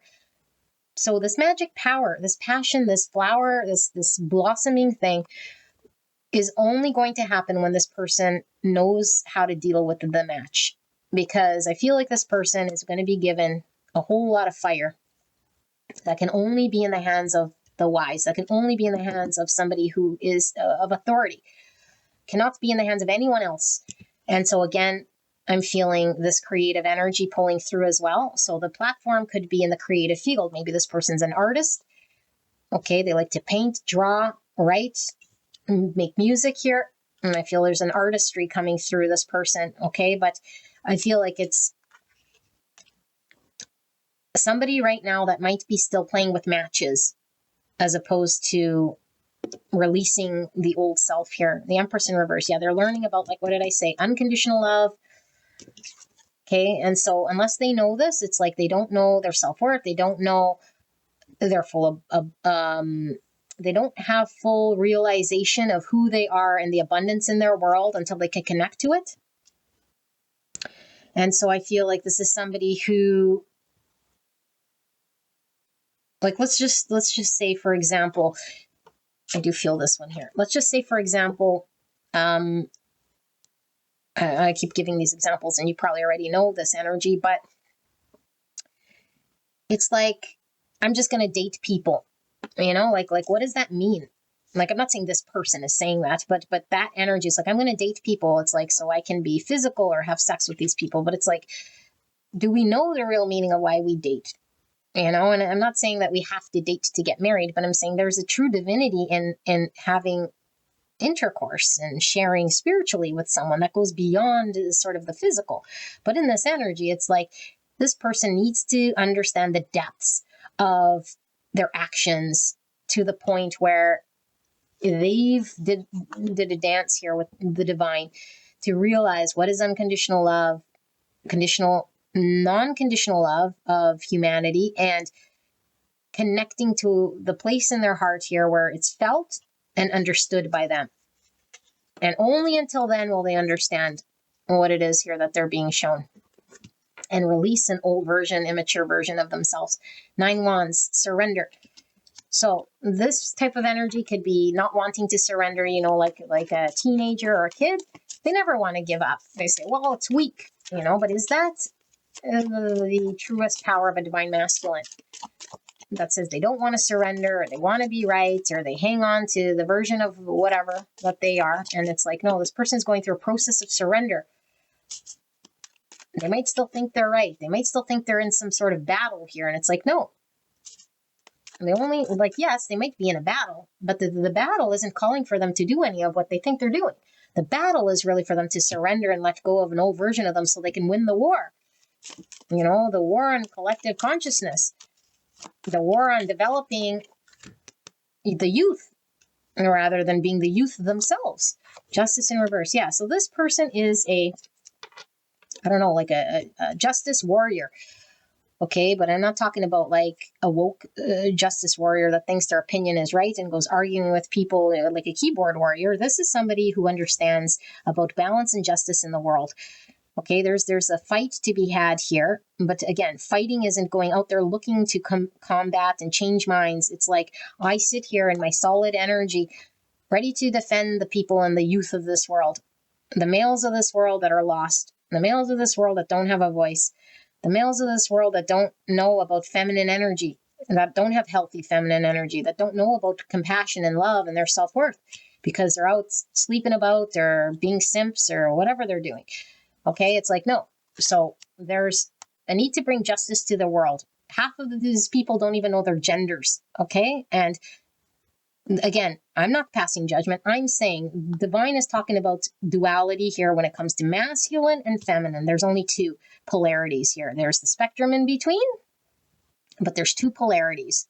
And unless we know right from wrong, as in dark and light, positive and negative, okay, if we don't know the difference, we're completely lost in a world that is completely upside down. And so this person is bringing justice in structure in a world here that is full of duality. that has no clue whether they're upside down or right side up. Okay. And so this person isn't going to be the one that's, passing judgment and, I don't know, like fighting against whatever other people are wanting to do with themselves, because that's their own right and free will and choice. But it's a protector of knowing what the divine is saying is just here, okay, to the world, in order for people to be in their beautiful states of color, which is all about this divine Empress energy. It's love. It's not hate. It's not confusion. It's a certainty of knowing. It's potential realized. Okay. It's not suppressed. It's not watered down. It's not tormented. It's not traumatized. It's beautiful flower energy. 8 wands. So 8 wands is all about having a breakthrough. I'm seeing the horse, which talks about freedom and liberation. What's under that? 3 cups in reverse. I feel like this person is, and look at the paintbrushes again with that creative energy. I feel like this person is not quite yet at their breakthrough. I feel like this person is having to overcome whatever they're needing to overcome here in order to have this epiphany, this realization, this overcoming, this sort of more immature state or blocks in the chakra, in order for them to release and go through a transformation so that they could run wild here and communicate with the world here. But I feel like it's a very fiery energy. And so the matches can go ablaze in the wrong direction unless it's handled with care. And the universe is stopping this person from lighting things on fire. And they can't light things on fire in a way here that's going to be completely devastating if they don't have this power given to them. And so I feel like this person is having to really shift out of the energy in which they're with. So I don't know, the groups of people, their lifestyle of like a network of people. And so this 3 cups gives me like the groups of friends. And so if this person has a platform, it could be their community, the eyes that are on them right now are going to not be, what's the right word? The divine knows how to put us in the right place at the right time, or the right people in front of us. This person is being withheld from the right people seeing them, from the right eyes being in contact with this person, because God forbid if this person was introduced to a certain type of people or a certain world, they could create fire to an area that they can't fix because it was set ablaze prematurely. And so there's an understanding here that the divine is saying that this person has to go through this growing up from an infant to divine masculine, wherever they're at in this process, in order for them then to be given the keys to the kingdom or the matches so that they can set intentional fires where need to be and be an example here. And then the right people will come, and then their community will be built, and then they'll be seen and heard, and they don't got to do anything except for come home. That's like this person doesn't have to do anything. People come to them. They want to see them. They want to hear about them. They don't got to go seek their clients. They don't got to go advertise and do a whole bunch of Google AdSense. They're just here communicating their message, and here comes their community of people, just like Jordan Peterson, wanting to know, what does he have to say? Because he's having an impact here, okay? Because he's driven by greater purpose. And so let's take a look where this person is at. And so if this is you, you'll sort of gauge, like I feel this person isn't quite an infant, but I mean, it's youth. So there's still like a graduation that this person needs to have in order to come to this masculine energy. And this is, like I said, judgment. So let's see, where is pile number 2 at then on this journey of development here? And where's pile 2 at, Spirit? Can we get a sneaky peek so that they know sort of where they're at and what they can expect here? Thank you so much, Spirits. We're so blessed for this message. If you guys are still here, bless you, because I know this message isn't the easiest how I'm delivering it here. 6 of Cups, 5 of Cups in reverse, lots of cups. 10 cups in reverse. Cups, cups, cups. And what is this? Full potential realized. And like we're seeing 10 and not 9. What's 10? 10 is about a partnership. Look at the collective. So the collective has to come into potential here. This person's whole spiel is to work with the collective to realize potentials. I see nudity in this one again. Manifest, dream deep and ask for what you want. So this person can only manifest this sort of power once they're working with the collective energy, and they have to deal with this. So what's going on here? This is all about childhood again, okay, because we had youth. The Six of Cups talks about our childhood. Person, place, things of the past that create certain memories and certain understandings that we have. And so I feel like this person is in the process of healing, releasing, and connecting to a part of their emotion so that they could free themselves with that Death card in reverse and this Five Cups in reverse. So if they have any guilt, if they have any shame, if they have any looking back on what didn't work in the past for them, they have to release. And however long it takes for this person to release this is what's going to happen here for them to come to their soul tribe and their full potential. King of Cups, Cancer, Scorpio, Pisces. So this is tapping into the deepest part of our emotions. This person's really being pulled to sit with their emotions in the deepest place, you know, and this is also the most creative king. So again, it's pulling through with that creative ability. For some of them, it's music. Okay, but it's just maybe speaking our authenticity through the deepest place.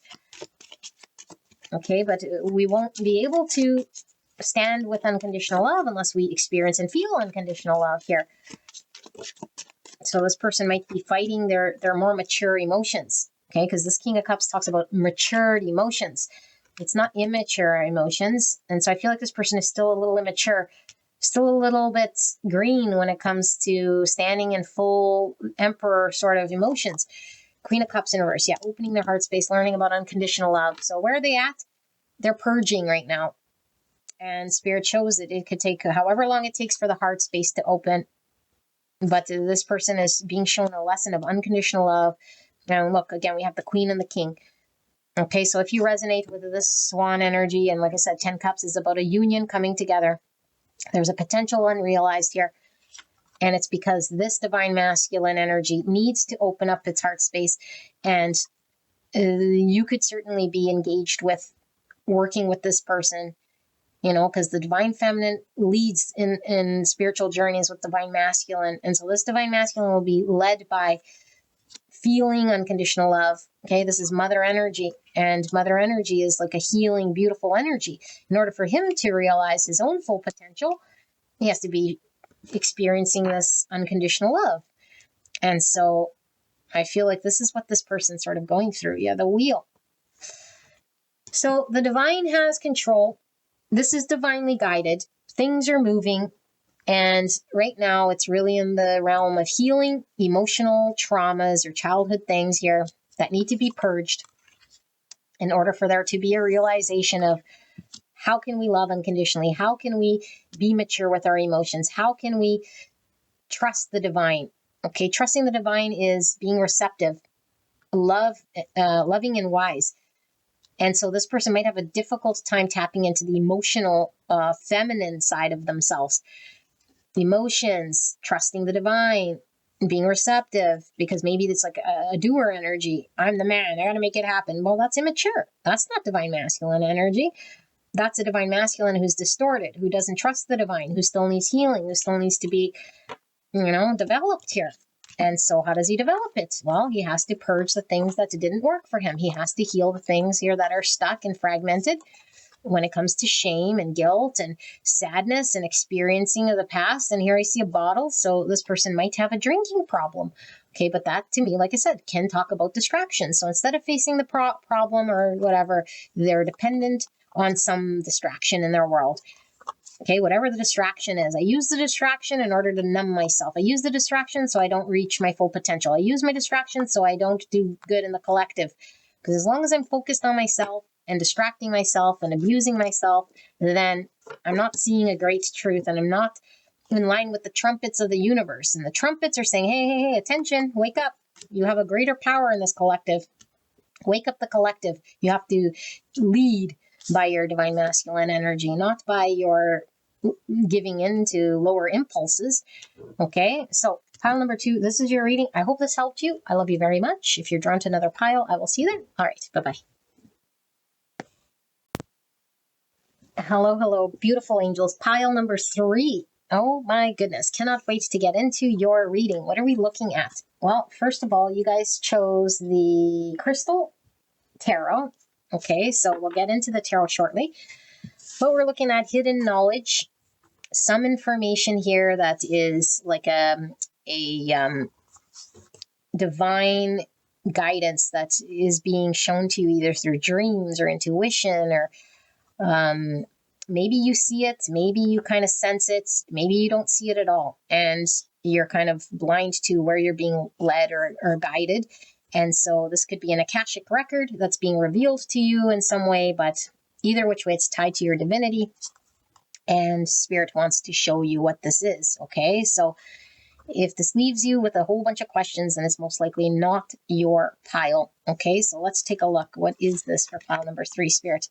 We have healing, 29, or the number 11. The frequency of healing supports our intrinsic ability to restore our health and wholeness by consciously using the information that comes to us through our senses and harmonizing everything accordingly. Wow, okay. And then we have the moon and Venus. Number 12. So 12 is Hangman, Pisces. So Hangman could be about getting enlightened and seeing things from a different perspective. Moon energy is Cancer and Pisces. And that's about divine feminine and our intuition and feelings. And Venus is the outside, how we're seen. And it's love. And it is the planet of love and beauty. So let's take a look at what Spirit wants to communicate in regards to this Moon Venus energy. In card number 12, it says, conjunct, sextile, and trine, primitive. You smother other people with your relentless need to express affection. That sounds like me. Oh my goodness. Adaptive. Your exceptional emotional grace provides a safe space where others can know how much they are loved. Wow. And then evolving. People look up to you as a paragon of beauty and compassion. You personify vulnerability and balance. Interesting. Inconjunct, opposition, square. Primitive. You feel trapped in relationships. You often mistreat the people you love when you feel irritated by them. Oh my goodness. Adaptive. You recognize the creative tension between what you need and what you love and address it thoughtfully. Evolving. You create beauty and harmony from the tempest of your emotions. Love becomes a way for you to exercise your emotional creativity. Okie dokie. Amazing. Let's keep going. We have the Spirit Guardian of Winter with Retreat, 38, or the number 11 again. So now we have 1111, which for those of you guys who know, when I read 1111, it could be signifying a twin flame journey. Okay, if you confirm with that sort of being your path, although because we don't really buy into labels so much, it's an experience here potentially with another. Okay, where we're guided, or this 1111 could definitely be talking about our own inner union, our own inner balance, our own need to come into healing with self. Okay, balance with self. And so this retreat isn't where we run, okay, where we retreat. This is a retreat as in being in a state where we can reflect, where we might have to put up some form of protection around us so we can, go through a period of isolation potentially, or just reflection. Okay, some of you guys might live in a snowy climate, or maybe there's snow happening right now where you're at. Okay, and I know we're experiencing snow a lot of different places that might have not have experienced snow in, like anomalies in weather. And so you might be in a place that's experiencing anomaly in weather, like an abundance of snowfall. Take that as confirmation. Okay, or you could just be, in a snowy content. But again, doesn't have to necessarily be your messaging. It's only for some. We have sailing with 27, or the number 9. So 9's about hermit, which I was getting with this energy. 9 is also fruition and completion and fulfillment. And so they're on a ship. And ship talks about movement, travel. It's definitely a journey. It could be an inward journey, with the hermit and this retreat. It's like an inward journey of sorts to do healing. Sailing, okay. And then we have body. Look at that.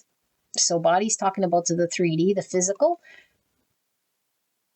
The body could also be talking about mind. Okay, because the mind has to work with the body. Well, the mind needs a body in order to function.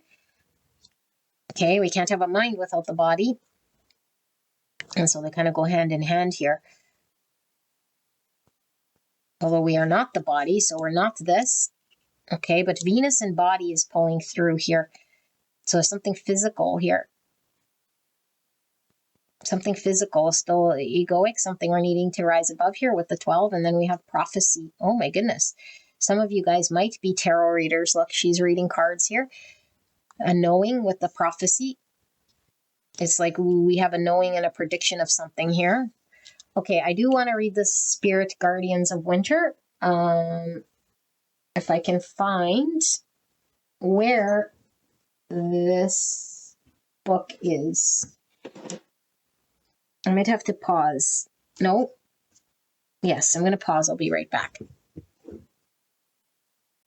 Okay, pile 3. It's so funny because it was staring right at me, and I did the exact same thing for pile number 1.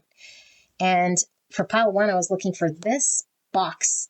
So I do feel I need to read from this oracle pack as well. But let's take a look at your Spirit Guardian of Winter. 38. 38.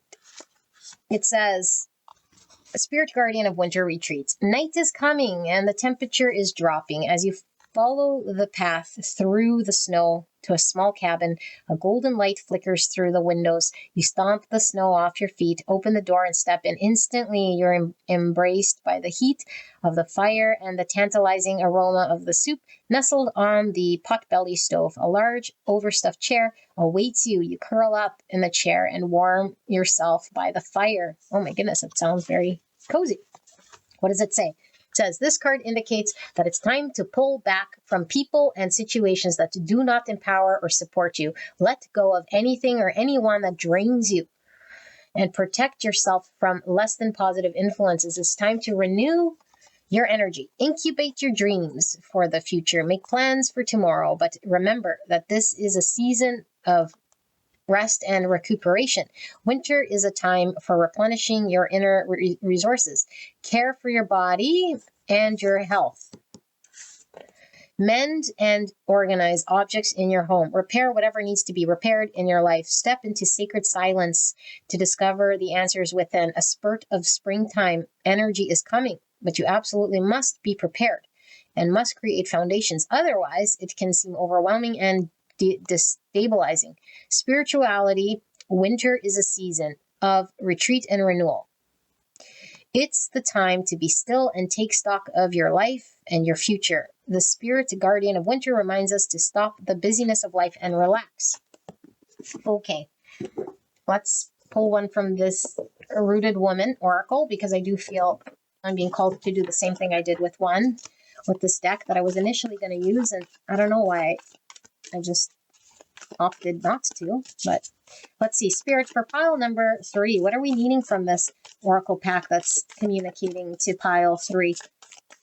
What does pile 3 need to know about this Akashic record, or this unknown piece of wisdom or information that their divine guardians or the divines wanting them to come to understand here?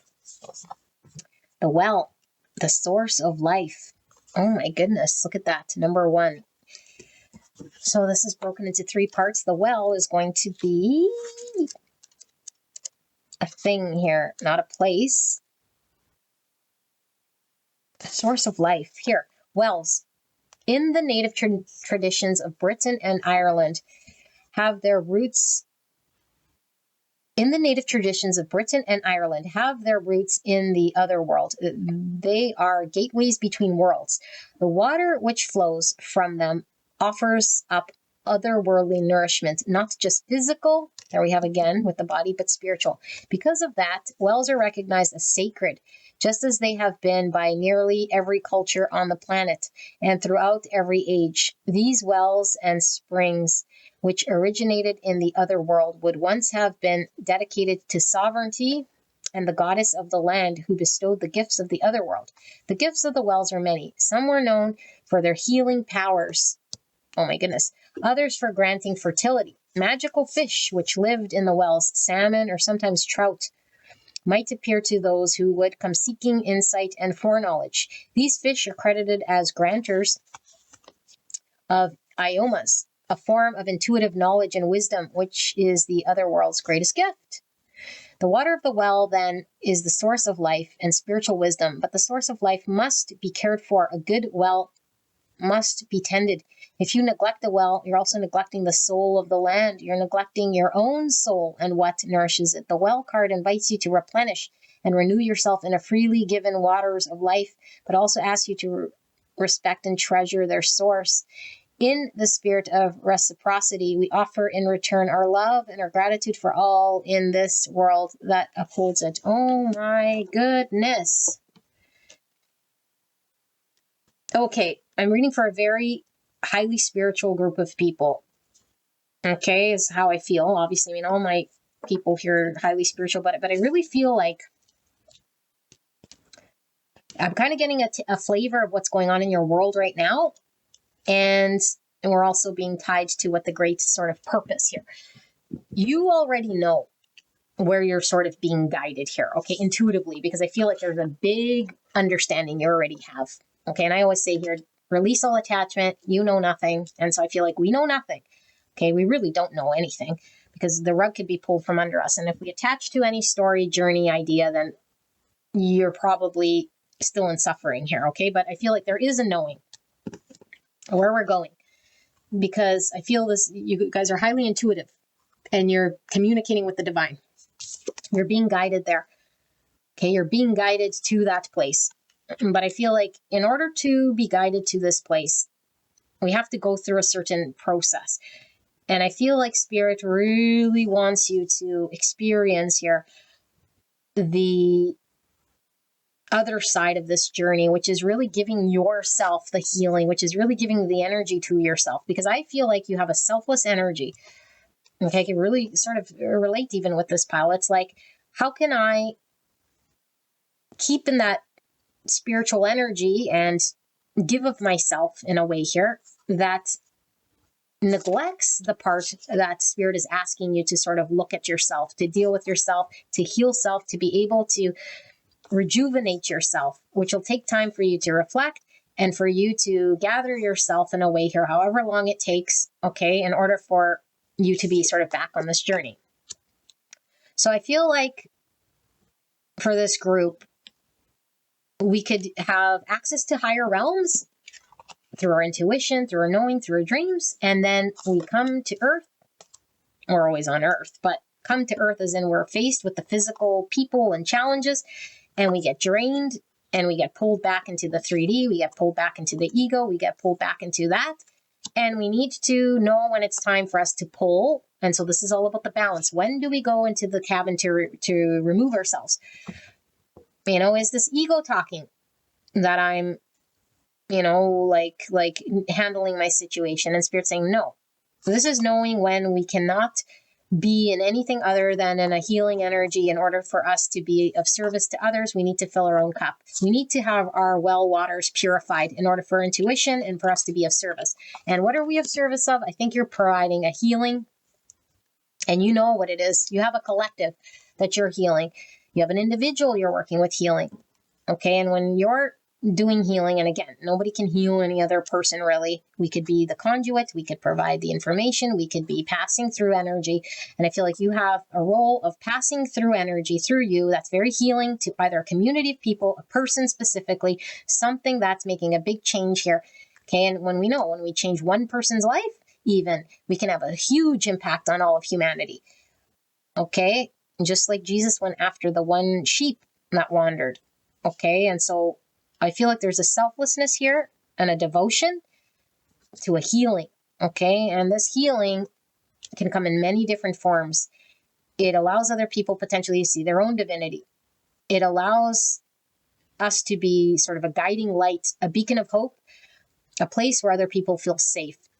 And so I feel like there were hard lessons here to learn of how to not give of self in a way here that drains us, how not to get pulled back into the lower densities of the 3D body, how to stay in spiritual clear waters so that when we come deal with the collective or whatever situation, we're pure and we're able to provide healing energy. We're not drained. We're not resentful. We're not in ego. We're not acting from our lower sort of chakra centers.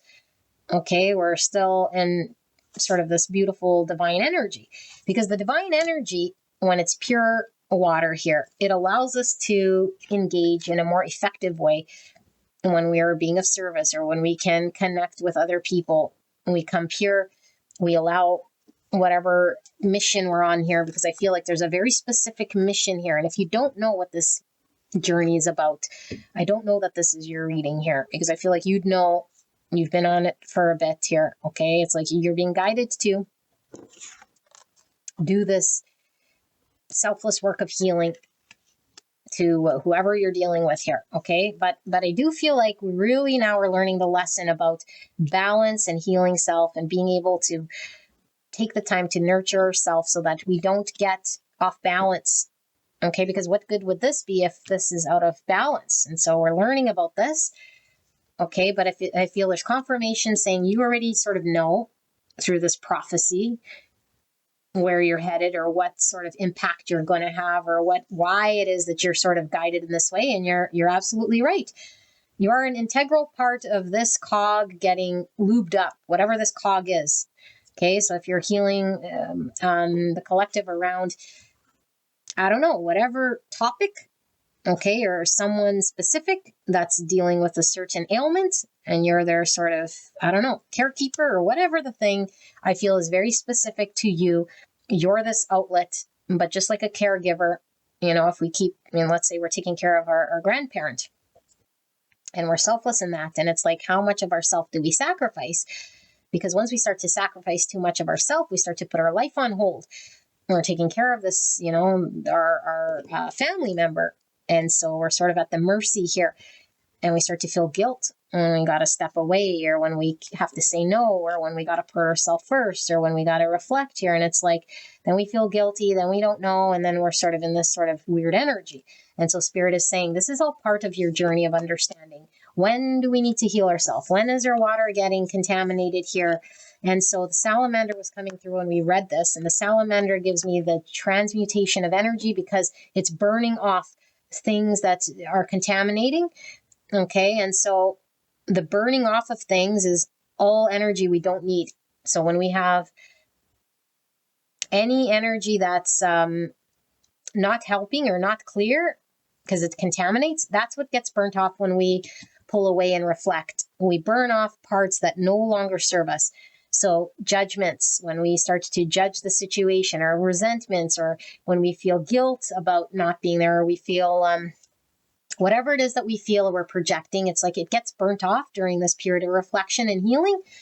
And so every time we pull away to sit in that comfy chair to reflect, or to just hone our energy away from the healer world, right? I'm no longer here sitting with my whatever grandparent that I'm taking care of, or that I have guardianship over, or whatever, or this community. It's like me when I do readings here, it's the same sort of example. It's like at a certain point, it's like I can't keep doing them every single day, or I'd burn out. And so if I'm going through an imbalance, it's like, what good am I doing here if I'm doing readings here and I'm completely, a whack job? Okay, it's not going to help you. And so I need to reflect, I need to heal, I need to burn off like the salamander, and then I come fully refreshed, bright-eyed, bushy-tailed. I'm in contact with the divine, and I'm able to channel, and then everyone's happy, and then you do your healing. Same idea here. Okay, so you need to know when your lights are flashing, saying, hey, pile 3, it's time to retreat, it's time for you to nurture yourself, your waters are getting contaminated, time to burn off something. And so when we burn off, like the salamander, it regrows. So it regrows its limbs, but it regrows new ones. And so it no longer needs to deal with that energy or that piece that it's transmuted. And so we don't have to keep, healing the same things. It's like once we reflect and transmute, but we have to know when we got to go retreat because we're no good in lower state energy, okay? So Spirit, for pile number 3, can we get a sneaky peek here in regards to this divine knowledge that's coming through for pile 3 in regards to what they're needing to know, this Akashic record, this unknown piece of divine secret that's pulling through here. Clear and concise message for the greatest and highest good of pile number 3. Please protect me and the viewer as I channel this message for the greatest and highest good of pile number 3. Thank you so much, spirits. Thank you so much, pile 3, for allowing me to tap into your energy and the energy around you at this time. I'm so blessed to be here. So 6 cups. This is beautiful energy, innocent energy. Okay, person, place, thing of the past, childhood, experience. This could be soulmates. This could be talking about innocence. Okay, 6 cups. Let's keep going. So we have strength, Leo. And we have the Page of Swords. And we have the 10 Wands. We have the 8 Swords. And we have the Knight of Pentacles. And we have the Temperance in reverse. Temperance? Oh my goodness, no. Empress. Empress in reverse, which is Libra. We got Venus here, didn't we? Yeah, Venus. So we have Libra and some Taurus. We have 2 Swords in reverse. And we have 10 Pentacles. And we have the 5 Pentacles in reverse. Okay, what's under the 6 Cups? The 4 Swords in reverse. Let me sit here with this energy, okay?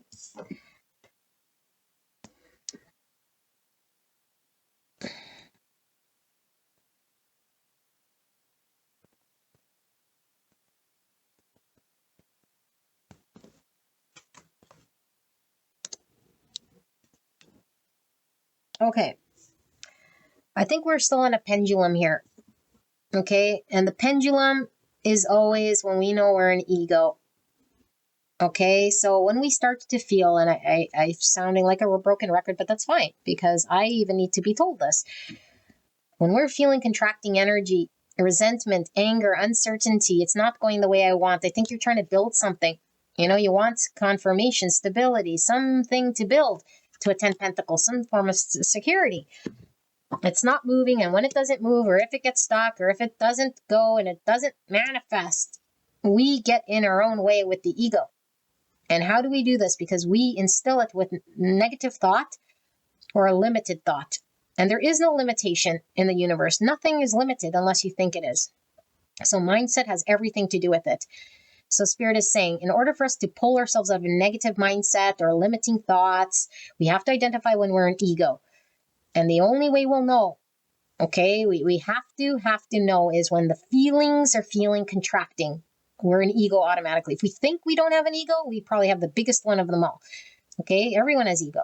But we got to know when we're acting in shadow is because it comes through as like a contracting energy. Fear, anger, resentment, frustration, irritation, feeling sad, feeling alone. And those are all opposite energies, not expansive. And I feel like Spirit saying we need to confront this part of ourself, okay? And when we don't, we start to carry the burden. We start to feel heavy. We start to feel alone, like we're carrying the whole thing by ourselves. And it's like, I'm going to give back the example of taking care of the grandparent. No one wants to help me. I'm carrying this all alone. Of course, well, the grandparent can't because they're the ones you're taking care of. What do you expect them to do? You know, and so we could get down on ourselves. But it's like, why am I the one doing, like, we could go down that road? Or we can really then understand what the divine is trying to show it and teach us here. What the divine is trying to show and teach us is to heal a certain part of our own self. And so by doing this, there's actually some form of understanding that comes through in our experience here.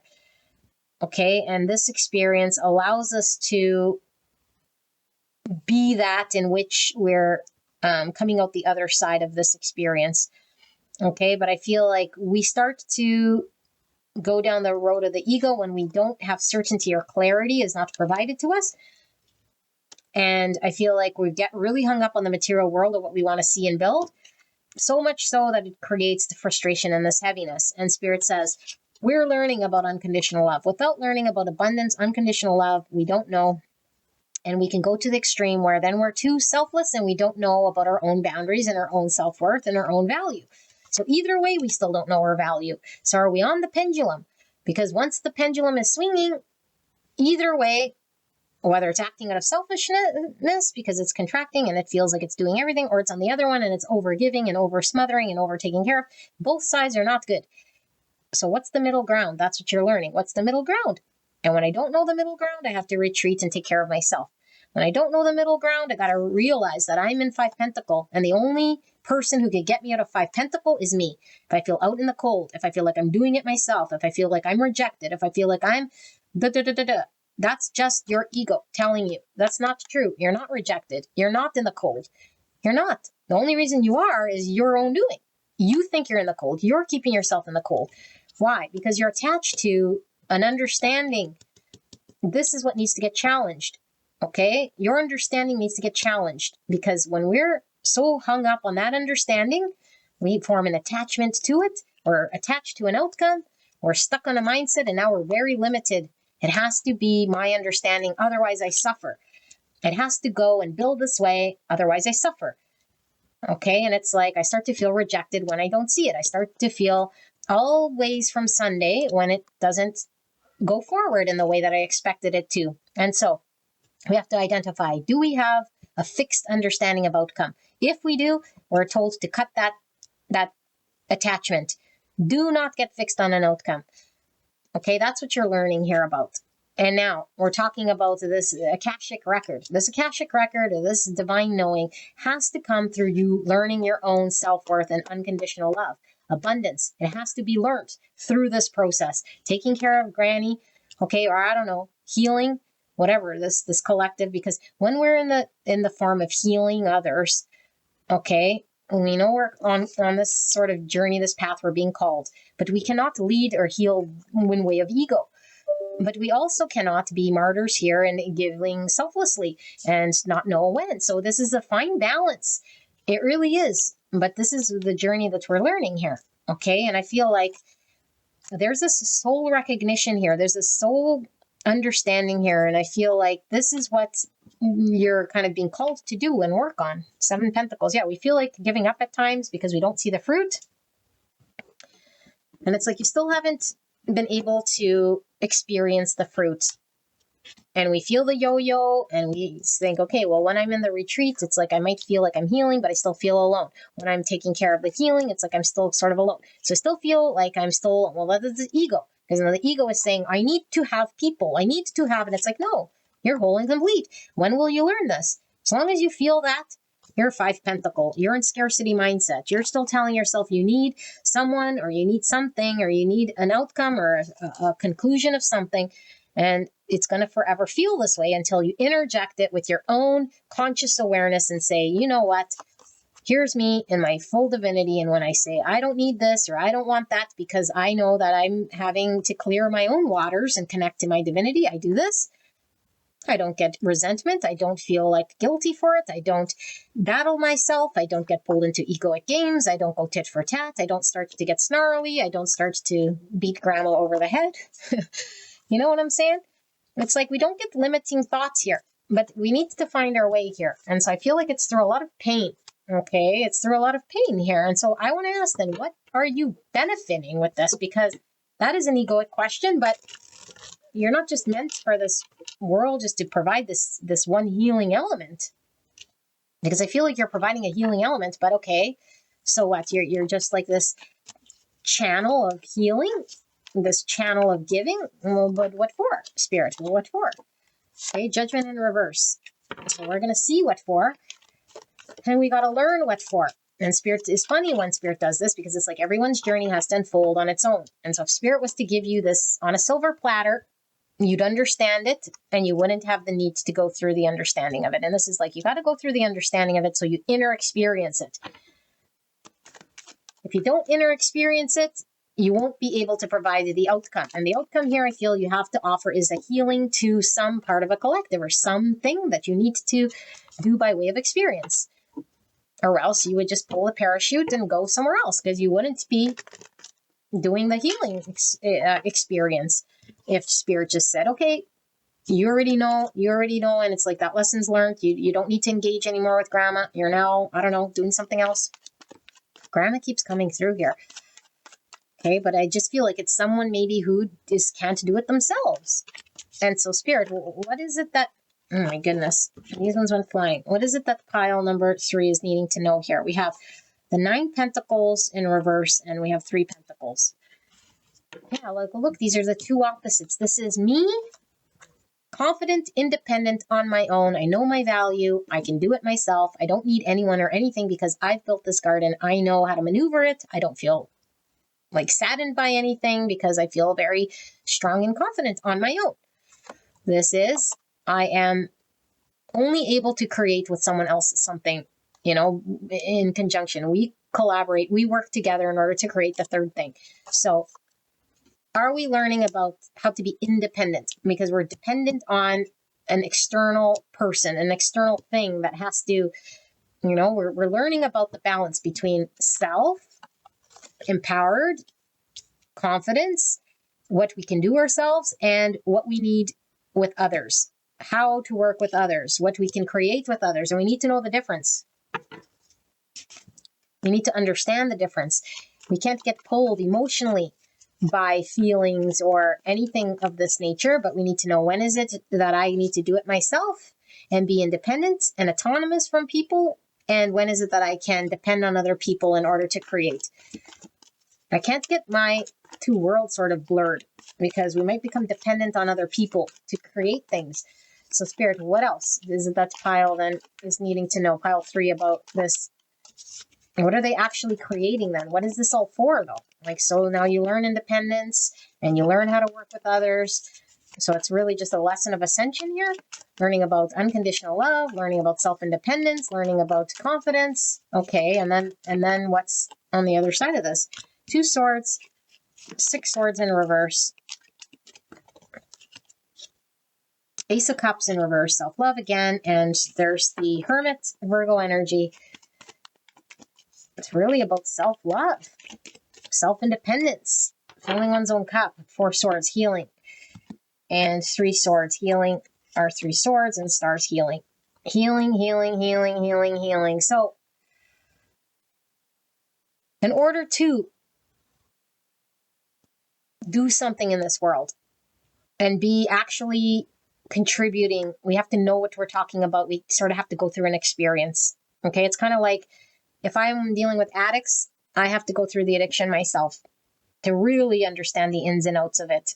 I feel like you're having to learn the ins and outs of something, and you might have gone through it already for a bit. I don't know how long you've been in it, but you're healing something and you're learning about unconditional love of self. And I think you're dealing with people who are probably not knowing how to love themselves or are disconnected as well from knowing their self-worth and having to know themselves. And so who better than somebody who didn't love themselves or didn't know what self-worth was, had to go through it, had to understand self-confidence, had to not be dependent on relationships, had to find their own sovereignty, had to really do the hermit's journey in order to heal the 3 swords, ancestral wounds, traumas, childhood things, sit with the 3 swords, come to a greater truth, do all the healing in order for them to find their purpose. This reading is all about the unknown divinity.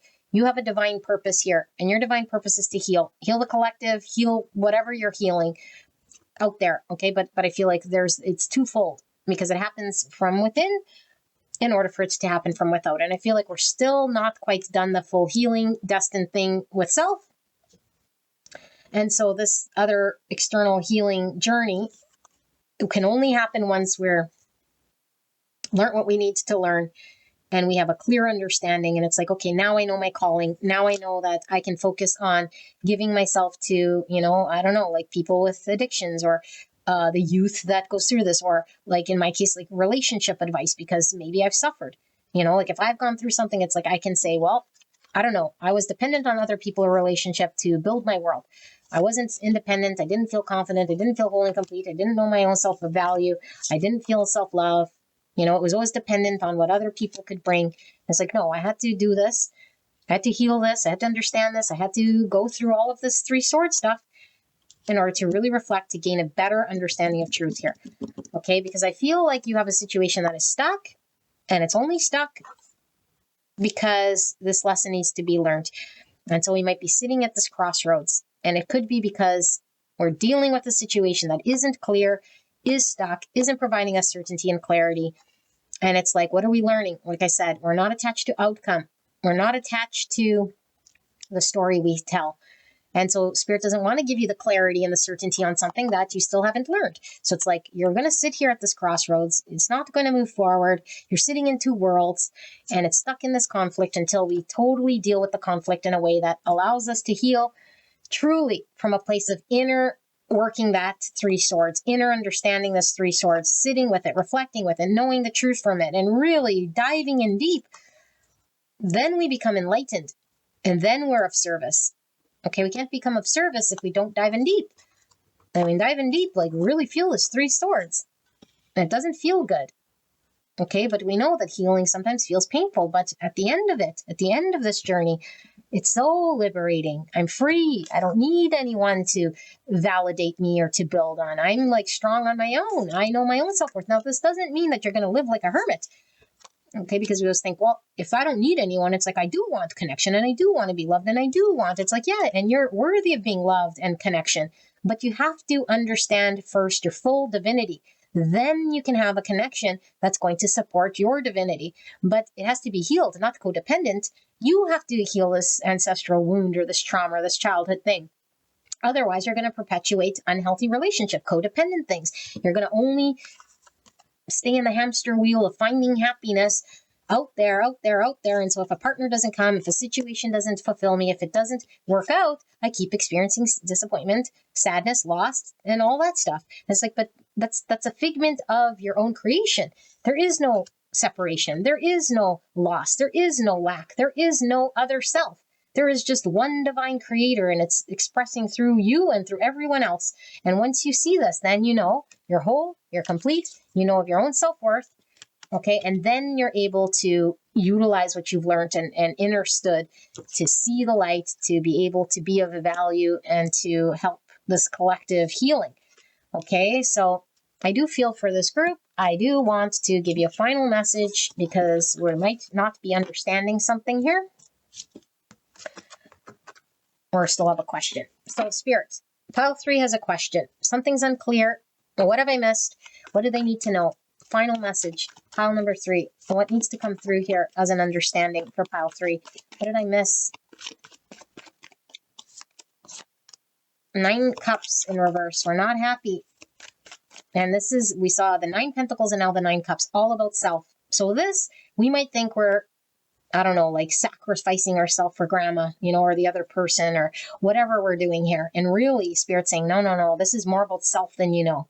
Self, 9 pentacles, reliability on self, not depending on anyone else, creating a world of confidence for self. And then the cups, emotional happiness. I did it my way. I could find my own happiness. I'm not dependent on external things or people or anything at all. I find happiness. Okay, like for me, like true happiness. It's all about you. This whole journey is about you. It's about you finding your 9 cups through this process. And then you can get the 2 cups. So why can't I get the 2 cups? I feel like a lot of you guys want a balanced, harmonious relationship. And so for this group, I feel, because we're reading this, it's like selflessly attaching to a relationship. So much so that we've lost our self-identity. So much so that we're relying on someone else to bring us emotional happiness. And Spirit saying, no. We can't get into the world of relationship healthily until we go through this. Okay, and if you're still here, it's like this is the journey that you're on. It's very divine, and it's very much pulling you in this direction. And so we might feel like the universe is pulling relationship from us. We might be angry at the universe. I feel alone. I feel like I can't find my equal. I feel like things aren't harmonious when it comes to relationship. And it's like, because of the lesson of needing to learn about our own strength, our own self-love. Okay, with that 9 cups, giving love to self, choosing self when it comes to the contaminated waters, when we need to reflect. We're not going to double down in a relationship. We're not going to accommodate someone else. 2 of Wands in reverse. The pathway is blocked until we connect to that. And then there's the manifestation with the Ace of Pentacles and the Hermit. And what is this? The Knight of Cups in reverse.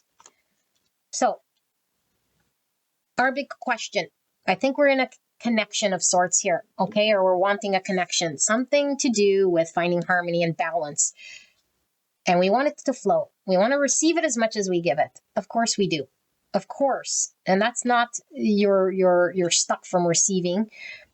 Okay, but the only way we can receive is we have to know how to give. We have to. Okay, and you could say, well, I'm giving and giving and giving. Yeah, but we got to look at the intention. Where are we giving it from? Are we giving only to receive? Then we keep repeating that same thing. We're repeating something here. You have to stop. I have to say, I got to give to myself. I have to choose myself to heal these waters, to reflect when I need to know that I'm in a neutral state. So when I do give, it's because I want to give, because I want to experience, because I want to be loving, because I want to experience what it means to be emotionally happy. And so I can give to another because my cup is full.